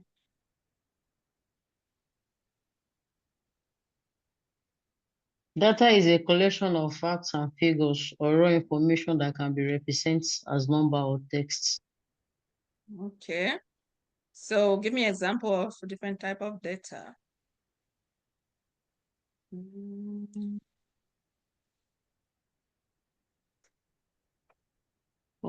Address. Thank you. What else? Social security number. Excellent. What else? Date of birth. Oh, I'm seeing a lot of people raising their hand here. Okay, guys, yeah, I think we already have enough, right? So those are different forms of data. And you guys are going to see, do you know why I'm doing this? You have a big project coming on. So if I can give you a heads up, you guys have different, like about over 23 or 25 information types. I need to revisit it. You guys will have to categorize everything, the concept of everything that you guys have studied so far. And Wednesday class, we are getting there, you know, but that's security for you. So with security, if an information system might have different type of data, but guess what? We need to each data type based on the aspect of CIH and give them an impact level. Each. Before we can come with that system and say this system is a high system, this system is a low system, this system is a medium system, know that we have already categorized it and then come out with that impact level. And that's why I keep telling people that you need to work and understand how these things, like how it really works behind the scene. Because yeah, DBA, you guys will just do that, but security will have to categorize it. Before they even say that let's create this database, security, we have to categorize it. Security will have to understand what kind of information we'll be getting into that database. What are the information type? What type of data? We have to categorize it before you all are doing things. And DBAs, whatever you guys are doing, those are all security stop, because you are taking backup, you're making sure data is available. We are the big brother. We are supervising you all to do the job because you have to report back to us. I need to make sure, have you all applied these patches? Are you all taking backup of your database? When I'm coming to maybe test that particular information system, I want to question you all and collect artifacts, right? So that's why I say security is literally everywhere, even working with network guys, right? I only refer to DBA because that's something of my previous work experience. So at least I've been there. Even like working with the network guys, right? If they have like their rules in place, I touched briefly on ports and protocols. What are those like ports and protocols that you want to allow? Do you guys have you all documented that on your policy? If not, then, so use your judgment to be able to tell if you want to really pass that particular control or not. So security, again, is everywhere. Even talking of administrative, before you get your job, before you start that job, you have to go through those training. You need to understand an organization, what we do better. Security have to enforce that, right? Time and again, you all, even at work, if you don't know, they are tired of be sending this phishing email, just like, oh, somebody sent some money, la, la, la. If you click on it, we are testing that. They call it stimulation. We are doing that to see if you all are going to cooperate. If you all cooperate, like we capture, we know this person that will not maybe want to change their training, want a new training that you all going to watch to better understand as, to protect our asset. So security takes a lot. And it's not like you're going to be doing all of this. You might get your agenda, you're just doing one or two things, right? And that's why this training is so comprehensive that we increase our chances of getting jobs. And even when we get that job, we know we can easily navigate, within the GRC space. And talking about people, of course, we are all people, right? Users, administrators who operate and manage a system, the IT staff, data analysts, end user like employees and customer. So you all will see each time they have that information system, also like tell us, you need to document and let us know what are your users who are getting access to that system. And even when we start going to like the privacy concern, you also want to tell me, why are you collecting my information? You have to document that. Why? So there are just so many things that you all are going to see, starting next week. Processes, the workflow and procedure that guide how data is collected and processed. One most important, when you start working as third-party vendor risk analyst, one of the most challenging questions is you have some of these vendors, for example, want to go with a cloud vendor. Maybe the cloud vendor might have some form of direct integration. By the time they are coming directly integrating into your system, your risk level is up there. So those are the kind of things that you need to know. Or maybe it's somebody outsourcing your information to a third-party vendor. Maybe you have AWS sending it to another person. Those are all things that happen. But each time you have all of this gymnastics going on, that data is actually processing in one tool or somewhere. And that's where you want to have a workflow. I need to know how my data is being processed, how it's being collected, how it's being stored. So whatever process, whatever tools that touches that data, I need to understand. Okay, and that's why you have like architectural diagram, a diagram workflow chart that literally shows you how your data flows from one place to the other. Jemima, go ahead, please. I just wanted to ask a question because of the number 3 here. Sorry, the example talking about a bank. So, as cybersecurity analysts, okay, let me put it that way. Can we work in the bank? Why not? Okay. Yeah. Tell me, Jemima, before you mute, what regulatory framework governs that? Confidentiality. What regulatory frameworks, what regulations or PCI regulation govern that? PCI Yeah, about cybersecurity. Okay. PIP. So, Jemima, next I ask this question, I have to ask you that, right? So Okay. PCI DSS, so do not forget. That's why I said that we are covering all of these. Again, by the time we get there, you realize that whatever thing, the beautiful thing is PCI DSS is a subset of NIST. Okay, so by the time you do NIST, you are done with PCI DSS. But the only thing we're gonna go there because they also have their own terminology and different key players. High trust is a subset of NIST and the GDP that we're gonna cover. And that's why I say cybersecurity, it doesn't matter where you are in the world, it's the same. It's the same.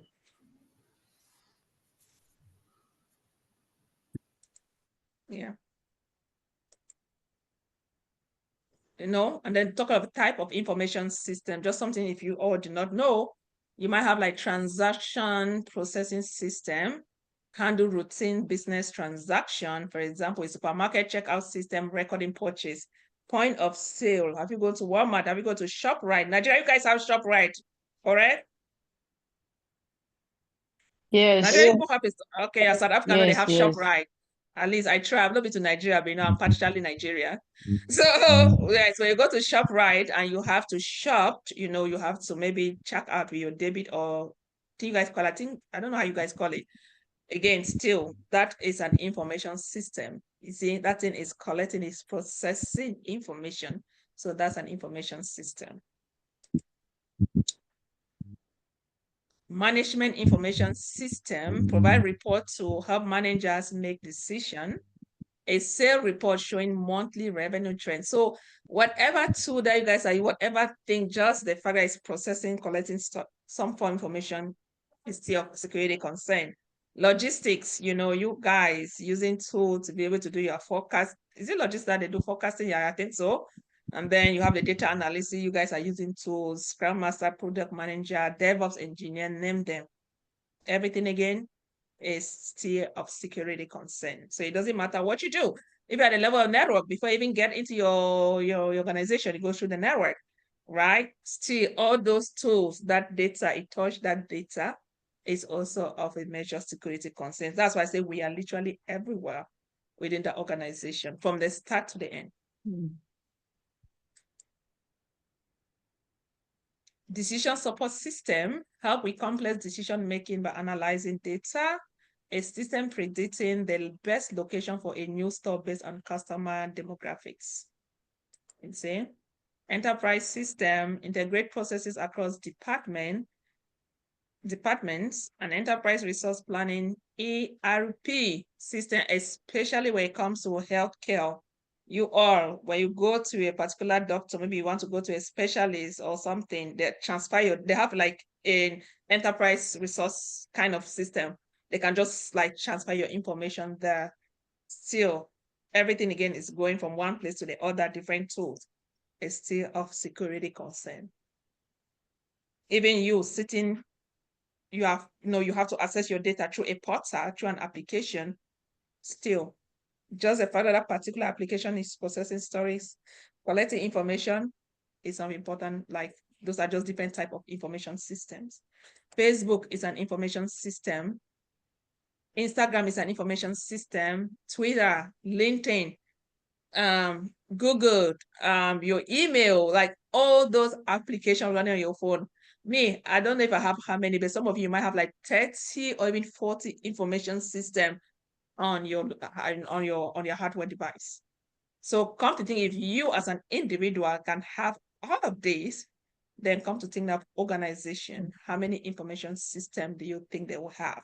So for you to think that security is just all about you going there and preventing hackers and doing this, no. The majority of your work as far as GRC is concerned is to be able to work, you got to work with these information systems and then make sure that they apply best security practices. And most importantly, if they have to adhere to a certain type of regulatory frameworks, then it becomes mandatory for them to make sure, they put everything in place. I think that brings us to the end of today's class, and then we'll start with question. Any question before we start, please?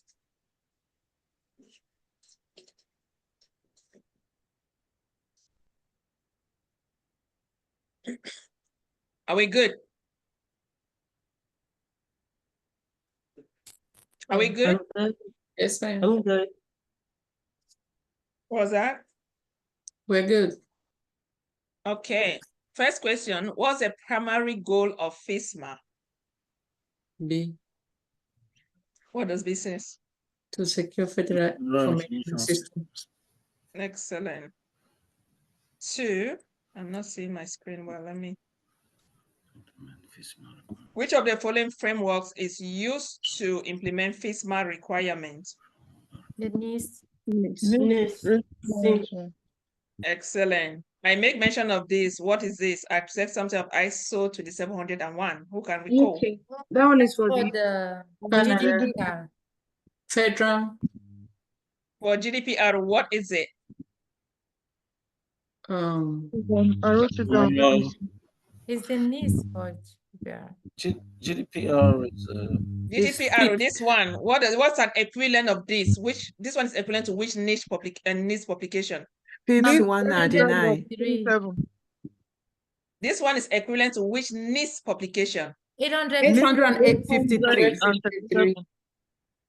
Some people are saying 87. Do we understand 87 on 83? So what's NIST 853? Privacy and security. Security and privacy. Excellent. What's Oh, right. FIPS? Yes. Yeah, 853. Yeah. Oh, so Jemima is a 1 year old. You want to come and confuse us in America? Ha! So 37, what's 37, Jemima? 37 is the correspondence of that's pertaining to GDPR. No. What's NIST 837? risk management framework. It's literally the framework, right? It's literally like that's it. It gives you the life cycle. Okay, yeah. So this we talk about NIST risk management framework. Okay. Okay, so the next one, let's see. Which document defines security controls for federal information system under FISMA? B. A. A. SP. A. Okay, yeah. So I say you can forget everything, but you see that NIST 853. That's gonna be your best friend. You cannot forget that. Right? What does FedRAMP primarily focus on? A. Federal. Federal A. collateral. Excellent. Securing federal. So Eunice, the answers are showing. Yes, are you guys all Yes. seeing? I mean, the correct answer is being ticked. The correct answer is Yes, marked. yes. Okay, so the other question. Oh my goodness. Are you sure? Yes. Yes. Oh, these That's people. cheating. No. Yeah. It just No, started. it's It not. just No, started. it's not. It's No, not. it It's just not. started. That It just just happened started. No, coincidentally. See this it one. just highlights the first one. Oh, It's you just by guys. coincidence. Okay, I know what I think. My slide was disturbing me, so and I was so tired, and then I think, yeah. Yeah, you guys got me. All right, let's see. Go.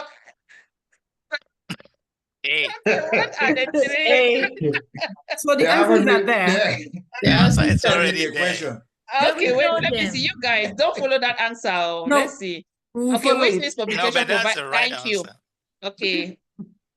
How will you just read the It's answer B. without reading the question? Okay. I know. Okay. Risk publication provide guidelines. That is funny. You guys Is Kwaku spoiled in class everything. today? You guys spoiled everything.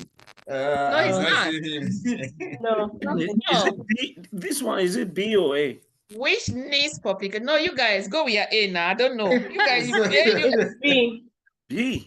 Guidelines. Listen. 837. Which news publication provides guidelines on categorizing information systems? B. I think it's C. Who says C? Who's that? Who says C? Yes. Honorine. Oh, yeah, Honorine got it. Honorine, you have to be like just get confidence. That's why I was asking people why B. Did I say that 837 is gonna? We just talk on 837 on the life cycle. Life cycle. Covers encompasses everything. But now we have to start breaking the life cycle and choose the specific publication that goes with, right? So it's NIST Special Publication 860 Volume 2. And we'll go the next class. But before you come to that next class, make sure you watch that video. I'll send it to you all. Okay. What is the main focus of NIST 853? Okay, you guys want to go your A again? Go. No, B. Someone take it. Okay. Security and Privacy Control Information System. Okay. Which NIST publication provides guidance for implementing a risk management framework? FIPS 199.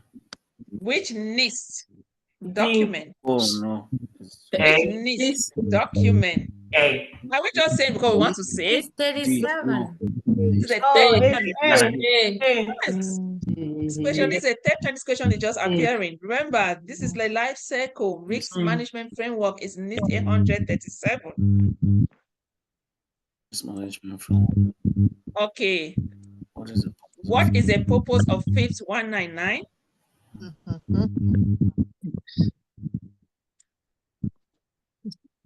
B. Categorization. B. B. Excellent. Excellent. And what's the equivalent NIST like? It goes along with which NIST publication to categorize information system? It's 860. Excellent. 860 volume 2. Volume 2. Excellent. Which FIPS publication specified a standard from encryption used in federal system? I didn't mention this. I just want to see if somebody is. Which FIPS publication specified the standards for encryption used in the federal system? The FIPS 200. 200 has to do with 199. 199. Let's talk about 199. Confused. 199 It's is 199. categorization. 99 is categorization. Oh. 140. I know you are just guessing that it's 142. Yes. And So, then Eunice, FIPS 200 provide requirement for what? Yes, go ahead, please. so I have FIPS 143. What is it for? Oh, so they updated. I guess I have to go to the website. I haven't been to the website. So which one is the right answer? 2 or 3? So, no, you mean the question? The last question. Yes. What happened? 142. It's 142, this one. So from your slide, I have a FIPS 143 specifies encryption standards. Is it different? I think you are saying something else. What are you guys saying? 142. 142. I'm seeing 142. I'm asking you, what is 143? Because you are saying 143. Where is 143? From one of your slides today. Maybe that was like a typo. It says security requirements for cryptographic modules. Yeah, that's encryption. Yeah, that might be a typo. That's 143. Yes. Oh, it's 143. Okay, that means so this one is a typo, but we're gonna get there. Okay. Yeah, we'll definitely go download this publication or we'll go to the website. I'm not gonna give you both for free, but when you guys watch that video, you see you can go there for free. We can visit if we have time. FIPS 200 provide requirement for what purpose? C. Excellent. Minimum security requirement for federal information system. I have to go with the security controls. Yeah, so NIST 853, then the corresponding FIPS is FIPS 200.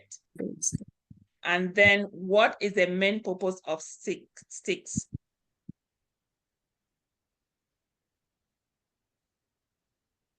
B. Excellent. To provide secure configuration guidelines for IT systems. Yes. And then what are the 3 categories used to classify information system based on FIPS 199? Medium and high. A. Yes.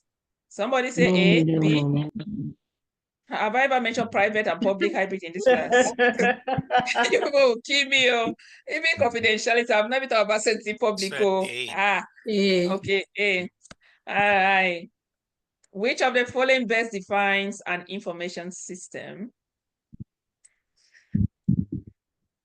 C. Excellent. Yeah. Excellent. All right. Then, what is the purpose of implementing access control in an information system? B. B. Excellent. B. We should monitor access to system resources. Yeah. Okay. So this brought us to the end of this session. And then right here, at least we have some time. But I want us to discuss this question. And then starting Wednesday, we'll start with our first hands-on project. Are you people ready, or you need a short-term break for like? Are we ready?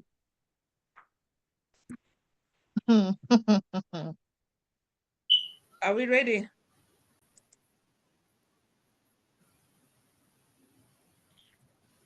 Okay.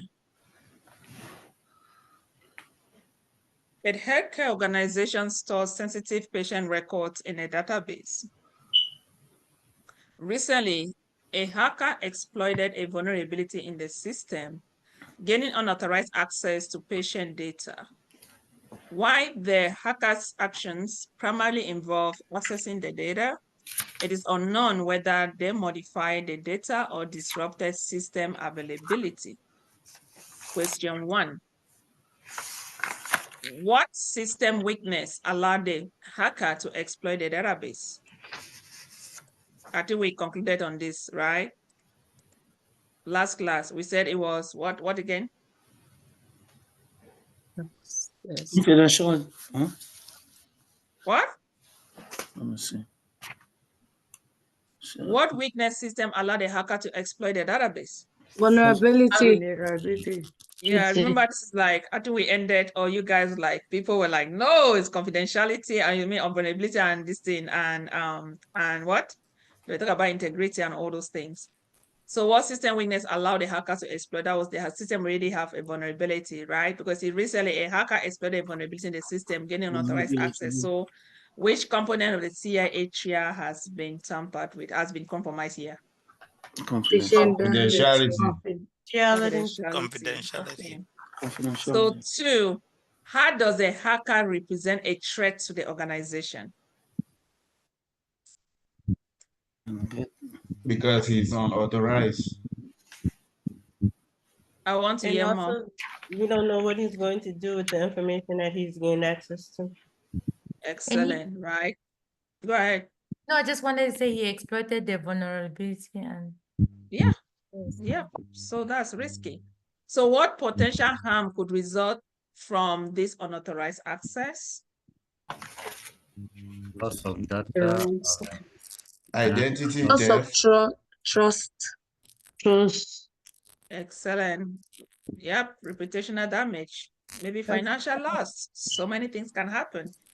And do you think the fact that a hacker got access to that data, do you think other components of the CIHR can be affected? Can he take advantage of all those? yes, it's Yes, possible. It's possible. Okay, It's good. a possibility. All right, we are getting there. So how has patient data confidentiality been compromised based on that question? How was confidentiality compromised? Because he gained access. Access. Unauthorized access. Unauthorized access. Each time you get an authorized access, you need to first of all know that it's been compromised. Then you start investigating to see the impact level, like what, if he really got access to sensitive data, if he extorted some of those data, though he will not like modify it, but what if he gets information that people can be victim of identity theft, right? If the data were altered, what would be the consequences? Even if the data wasn't changed, okay, let's take the A part. If the data were altered, what would be the consequences? And this question type, integrity will be affected. Identity theft, lack of customer trust. And then even if the data wasn't changed, why is integrity still a concern? Because He already had access to unauthorized access. unauthorized access. Guys, listen to that question very well. Then that's also a vulnerability because it's a possibility of altering the data. Okay, but yet, even if the data wasn't changed, at this point, let's say, okay, he got access, but the data didn't change. He didn't modify nothing. Why is integrity still a concern? Gerard, go ahead, please. Because it can lead to identity theft. We'll talk about now. I want to talk about integrity, not confidentiality. Because confidentiality already can lead to identity theft. You already have access, you have all the data, but it doesn't mean that you will change the data. And that's why I said, but what if the data wasn't changed at all? The high probability that integrity can be tampered with. Somebody talk about trust. Yes. That's a point.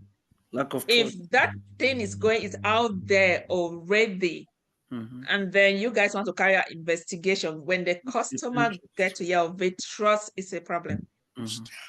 It's still a major concern because you have to investigate to know if they've tampered with it. Investigation can take some time. But trust, remember again, the most valuable asset are your customer data. Without them, you will not have money. You can't. Bank of America, they are rich because of us. Is that why GDPR says report it in 72 hours? Within 72 hours. Eunice, what did you does- say? What was the answer to the first part again? Because it sounds like it's the same answer for the two parts of that integrity question. What if data were altered? What would be the consequences? I don't know. People gave a lot of answers. I don't know. If data was You tell me your own answer to me. Yeah, I think they gave a lot of answer, right? If data was altered, the consequence could also be lack of trust, and it could also cost the financial loss and all those things, financial lawsuits, fines, lawsuits and all that. Fines. Yeah, but even if it wasn't altered, yes, integrity has not been, but trust is a big thing. Just like, have you heard this bang? Have you heard this? Is it? I know some of us we are not informed. You know, like me, Southwest Airlines. As soon as that came out, I was like, no, I'm changing airlines. You know, didn't know where I was going until I went and I like, no, I'm making a 360 back to Southwest Airlines, right? Like to me today, till now I can still not use a Wells Fargo because of an incident. Even Bank of America has its own problems. Are you serious? Because that's my bank since I came to this country. They all have it. They all have issues. Yeah. Bank of America is big. Yeah, everywhere. Yeah. So once that trust is not there, forget it. Just imagine how much Wells Fargo is losing because of Honorine. Honorine that, you know, she's rich. She will just be saving that money. Just imagine. You see? Just imagine if you have Honorines like 100. You know, like that's like, we're talking about money. You get, but they had a big issue years back. I remember when I was in Maryland, many people stopped using it because of a whole big issue there. Yeah, you see. Yeah, so it happens. Okay, so risks and CIA impact levels. How is the risks in this scenario directly linked to CIA share? Assign, okay, that's the A part. How is the risk in this scenario directly linked to the CIA share? Who can tell me the linkage there? It affects the confidentiality. Confidentiality is really compromised, but how is it linked to the other components based on what we've covered? And that's why I asked you all the questions. Integrity. Go ahead. Integrity. Trust. How is it linked? The fact that that person already got access to that information, they have it. How is it linked? How can it affect the two other components? Yeah, because I mean it can risk. Since one of them is affected, all of them are. How will all of them be affected? I want you all to talk. Tell me. Because it's unknown whether the integrity of the data was compromised. Maybe how since is the confidentiality is. But we don't know since the confidentiality is a high risk, maybe the other one might be moderate. You people, when I started with you guys gave me that answer. Now that I'm here, people are saying something else. I think there's a likelihood for the rest to be because thank you. The probability. Likelihood. Yeah. Because there's no guarantee that that person is not going to modify it. There's no guarantee that they will encrypt and bring down the system and knock everybody out. Right. And that's why just the fact that one has been compromised, especially like literally the other two it's possible for the person to get hold of the other two components. Make sense? Likelihood or probability? Yes. Assign impact levels, low, moderate, or high to each component. For example, confidentiality, integrity, availability, providing reasons for your assessment, This thing that I'm saying to you guys, that's our next class. I want to assign impact levels. So for impact levels right here, so I'll have C for confidentiality. I'll have I for integrity. I'll have A for availability. For integrity, we'll have low. We'll have moderate. We'll have high. For integrity, Low. we'll have low. We'll have moderate. We'll have high. For availability, low. We have low, we have moderate, we have high. So I want you all to assign impact level here for confidentiality. What will be your impact level? High. High. Okay, so impact level is high. What of integrity? Low. Low. Why low? High. Moderate. High. Hayden, go ahead. Hayden hasn't. As per the scenario. It's moderate. Moderate Why for moderate? integrity. Why? Because integrity is more important than availability. Availability is subject to who gets access. But the integrity of the information should always be priority over who it's available to. You think so? But as per the scenario. Most of the time. I think the That integrity is most important. Then availability, I would say so. Do you know availability? What if a disaster recovery brings out everything? You cannot recover data. I think all is important. All is high. All is high.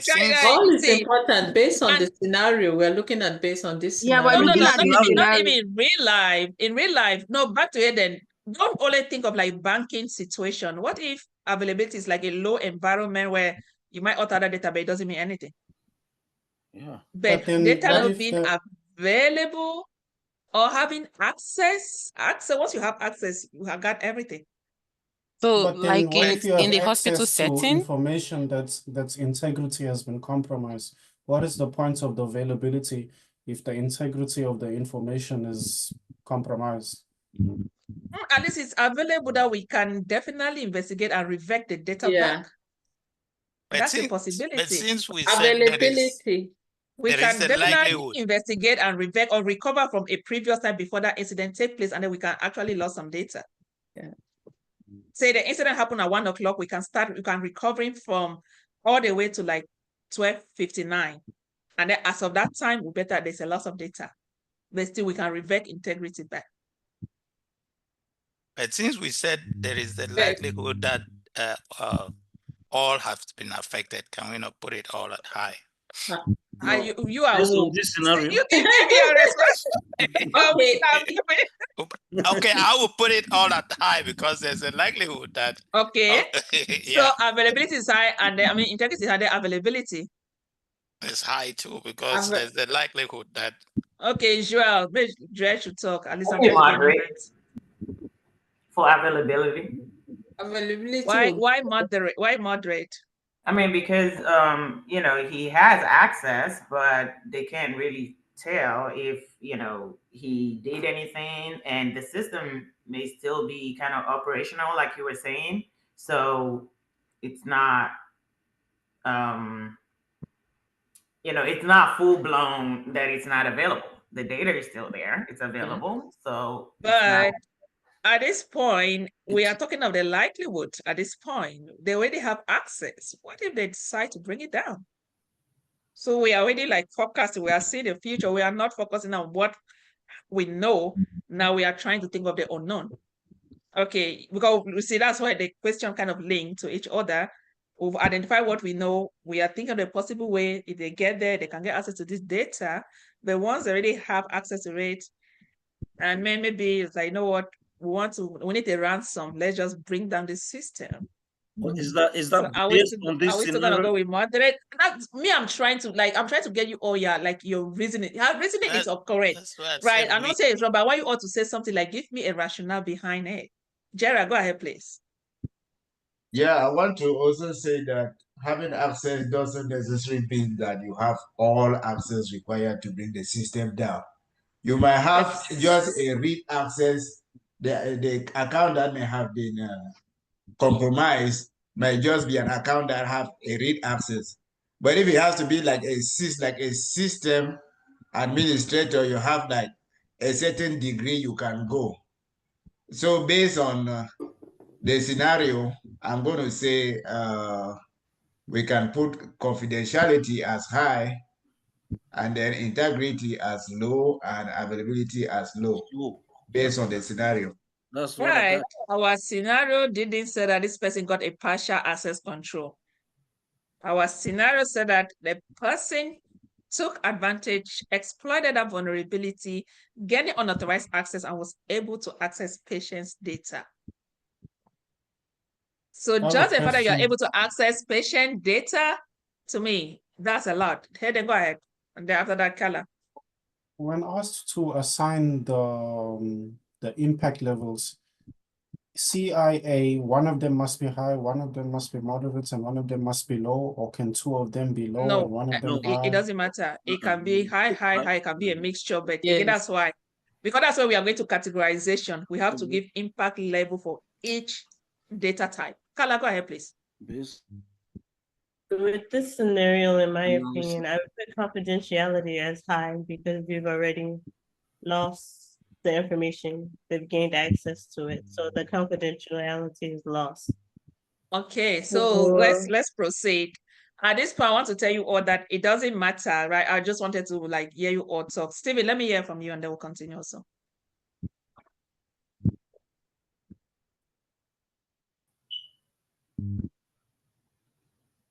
Steven, are you here? You are muted. I would like to talk I'm also. remaining at all high because there is the likelihood that that data can still be used to let us block the system, and I'm putting all at high.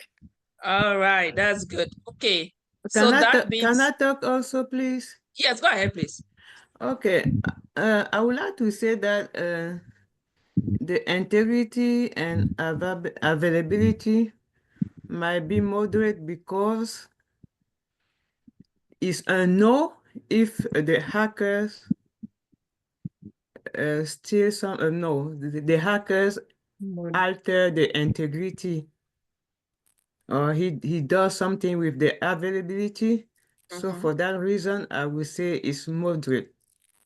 All right, so that's a rationale, right? Now you be a judge to yourself. I'm not saying this person is wrong or not, but whatever the case is, next class, okay, as Hayden asked, if it doesn't matter. So in cybersecurity and you categorizing information system, as you all will watch that video, once you identify all the data types, you might have information system that might collect 15, 20, or just one information or data type, information type. Okay, you have to identify all the information types or data type, and then you have to assign impact level each and every information type. For example, they say patient records. Maybe the patient record will have first name. That's an information type. Last name, that's an information type. Date of birth, that's an information type. Social security. Social security, thank you. So we identify all of these, then you have impact level for each and every information type.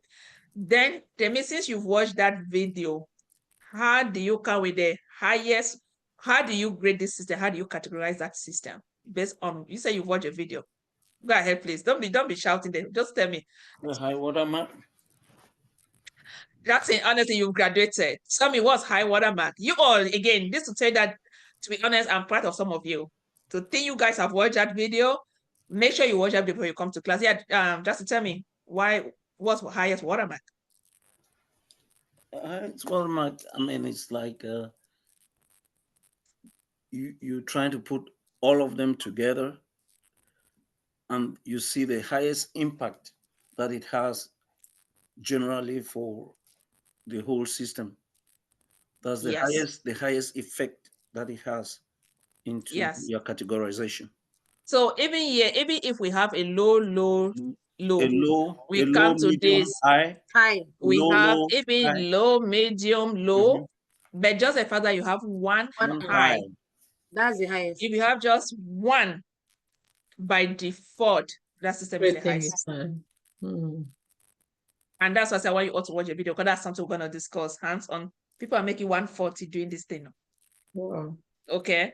So by default, once you have to identify or you have to assign impact level. Do you guys see why we're taking some time to understand this thing? Because you are assigning those things because you want to learn how to manage your risks. And it will just be so handy. You guys enjoy it because you realize once you categorize it, okay, we need to start developing policy. We need to select controls. That would tell you what type of controls to implement based on your system categorization. So everything is there. It's just you copying and paste and understand and read it. That's all. So the next one, how could these impact levels vary based on the type, that's what we already discussed, type of data access? For example, personally identifiable information, PII. If you or somebody that's new, you always hear of this thing, personally identifiable information, PII, right? It's certain or that kind of sensitive information or general records. So if it's just general records, what would be the impact levels? That will be low. Low. But by the time you start talking of personally identifiable information, your name, your date of birth, your house address, and all those Social things. security number. Yes. So that's how the categorization goes. Yes. How could the role of the database in critical healthcare operation affect the impact levels? And before you answer that, I think I have some people who've worked as DBA before in this class. Before you answer that, I want you to read this question before you answer. Listen very well. This question already gave us a hint to that particular the scenario. A healthcare organization store sensitive data record in a database. A hacker exploited a vulnerability in the system, the information set, which is a database, and they gain unauthorized access to patients' data stored in the database.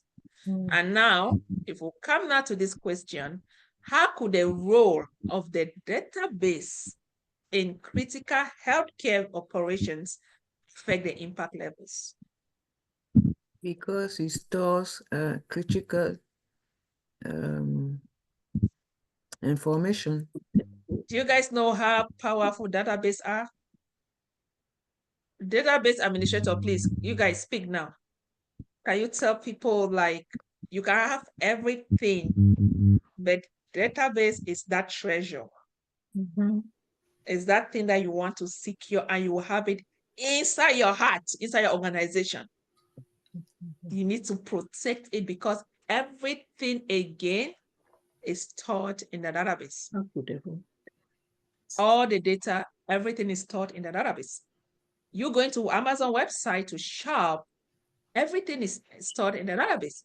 Though you can get information from the memory and all those things, I promise you all to create like an Oracle architecture video. I might do that. I still have to do some research, but everything again is stored in the database. So imagine having access to a production database data, like a production database.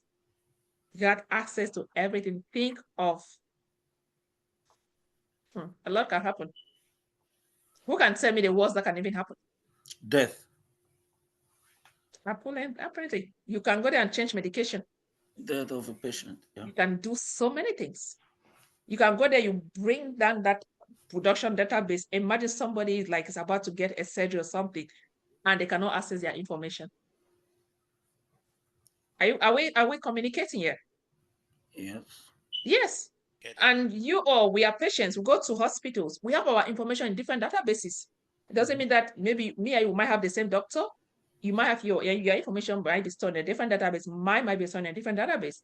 So imagine the one that has my information and everything. Just even say I am pregnant and all those things. You are going there, they can't even put your information. So let's not just think of the superficial. Yeah, go ahead, please. Or it is especially talking about healthcare. Imagine the hacker altering the database with my with my like allergies, for example. Altering that information, and I'm allergic to sulfur, and yes. it's not, they alter the information in there. Yeah. And during the surgery, the doctor just gives me a medication with sulfur. Exactly. And during COVID, they actually targeted a lot of healthcare organizations. They did. You guys need to be reading on some of these data breaches. One, is it an insurance company that they are encrypted data? It was bad to the point where they have to use my papers, like paper stuff. I don't know, it was like, is it an insurance company? I think so. Or a hospital. So we need to try and read on some of the data breaches to understand how important cybersecurity is. The hacker? The data was encrypted by the hacker. Where? No, I'm asking, Mother Edu, because you said this scenario, you already have access to the database, right? Do we talk about encryption here? No, I'm just saying if you get access to the database, you can a hacker can encrypt it. That's why I said the data and then can you break. need a decryption key before you can. Sure, no, don't even go there. That's not what. If that person bringing down in the form of ransomware, even your encryption key is not going to do anything. They will knock you guys out of the system. That's what they call denial of service. Right. You have DDoS and DDoS, denial of service and distributed denial of service. So by the time they knock even unauthorized user, even doctor will not be able to log in. Yes. Once that's why you need to read on ransomware attacks. Once it's there, and then it makes there's nothing you can do. Data now becomes unavailable. It becomes unavailable. Everything you can't do anything. Compromise the availability of data. Did you guys even read on the Uber data breach that I sent? Yes. Yeah. So you see, and we don't know the true intent of that particular hacker. You can do anything, right? So risk management and prevention. What are 3 specific security control measures? I want you all to tell me technical control. This is a thing that we'll not discuss, but I want you all to try and think. What are 3 specific security measures to protect the database? I want 3 technical control. We have just 4 technical controls, actually. So, excellent. Access control is a technical control. And encryption, MFA is firewall. All those things are part of access control, unfortunately. Sorry. Access control is a family. You guys are going to see. It's huge. Each time I am accessing controls, if I access access, when I'm done with access control, you take a deep breath. I mean, you're almost halfway done. Access control has the largest control families with over 25 controls, and then you have different sub-controls. I think with the new NIST 853 access control, you have more than, I'll say like 500, 600 controls in total. Go ahead, Hayden. Backups, So we'll talk of access control. Backups, it's going to go with contingency planning, CPA technical control. Nope. Okay, disaster recovery then. Yes, that's contingency planning. That's not a control. It's a control, but it's not a technical. It's not a technical control. Network security. Oh, you guys have not learned. Okay, so I'll name it. You have 4 technical control. You have access control. You have audit and accountability, AU. You have IA, identity and authentication. Identity, like identify person, and then the last one is CM, configuration management. Your system, how do you configure your system? That's a big one, because if there's any misconfiguration too, that it can, it's terrible, right? That's true. Yes. Administrative control. What policies and procedure can mitigate such risks? No bother writing those things, you guys. We are definitely getting there. Training. So, training your employees. Excellent. So you have different, a lot of administrative control. You can train them. You have all those policy awareness, user and awareness training. That's a typical administrative control. Monitoring and incident response. What process should the organization put in place to detect and respond to similar breaches in the future? What do you all think? Where are you, Atanaka? Right here. Oh, see.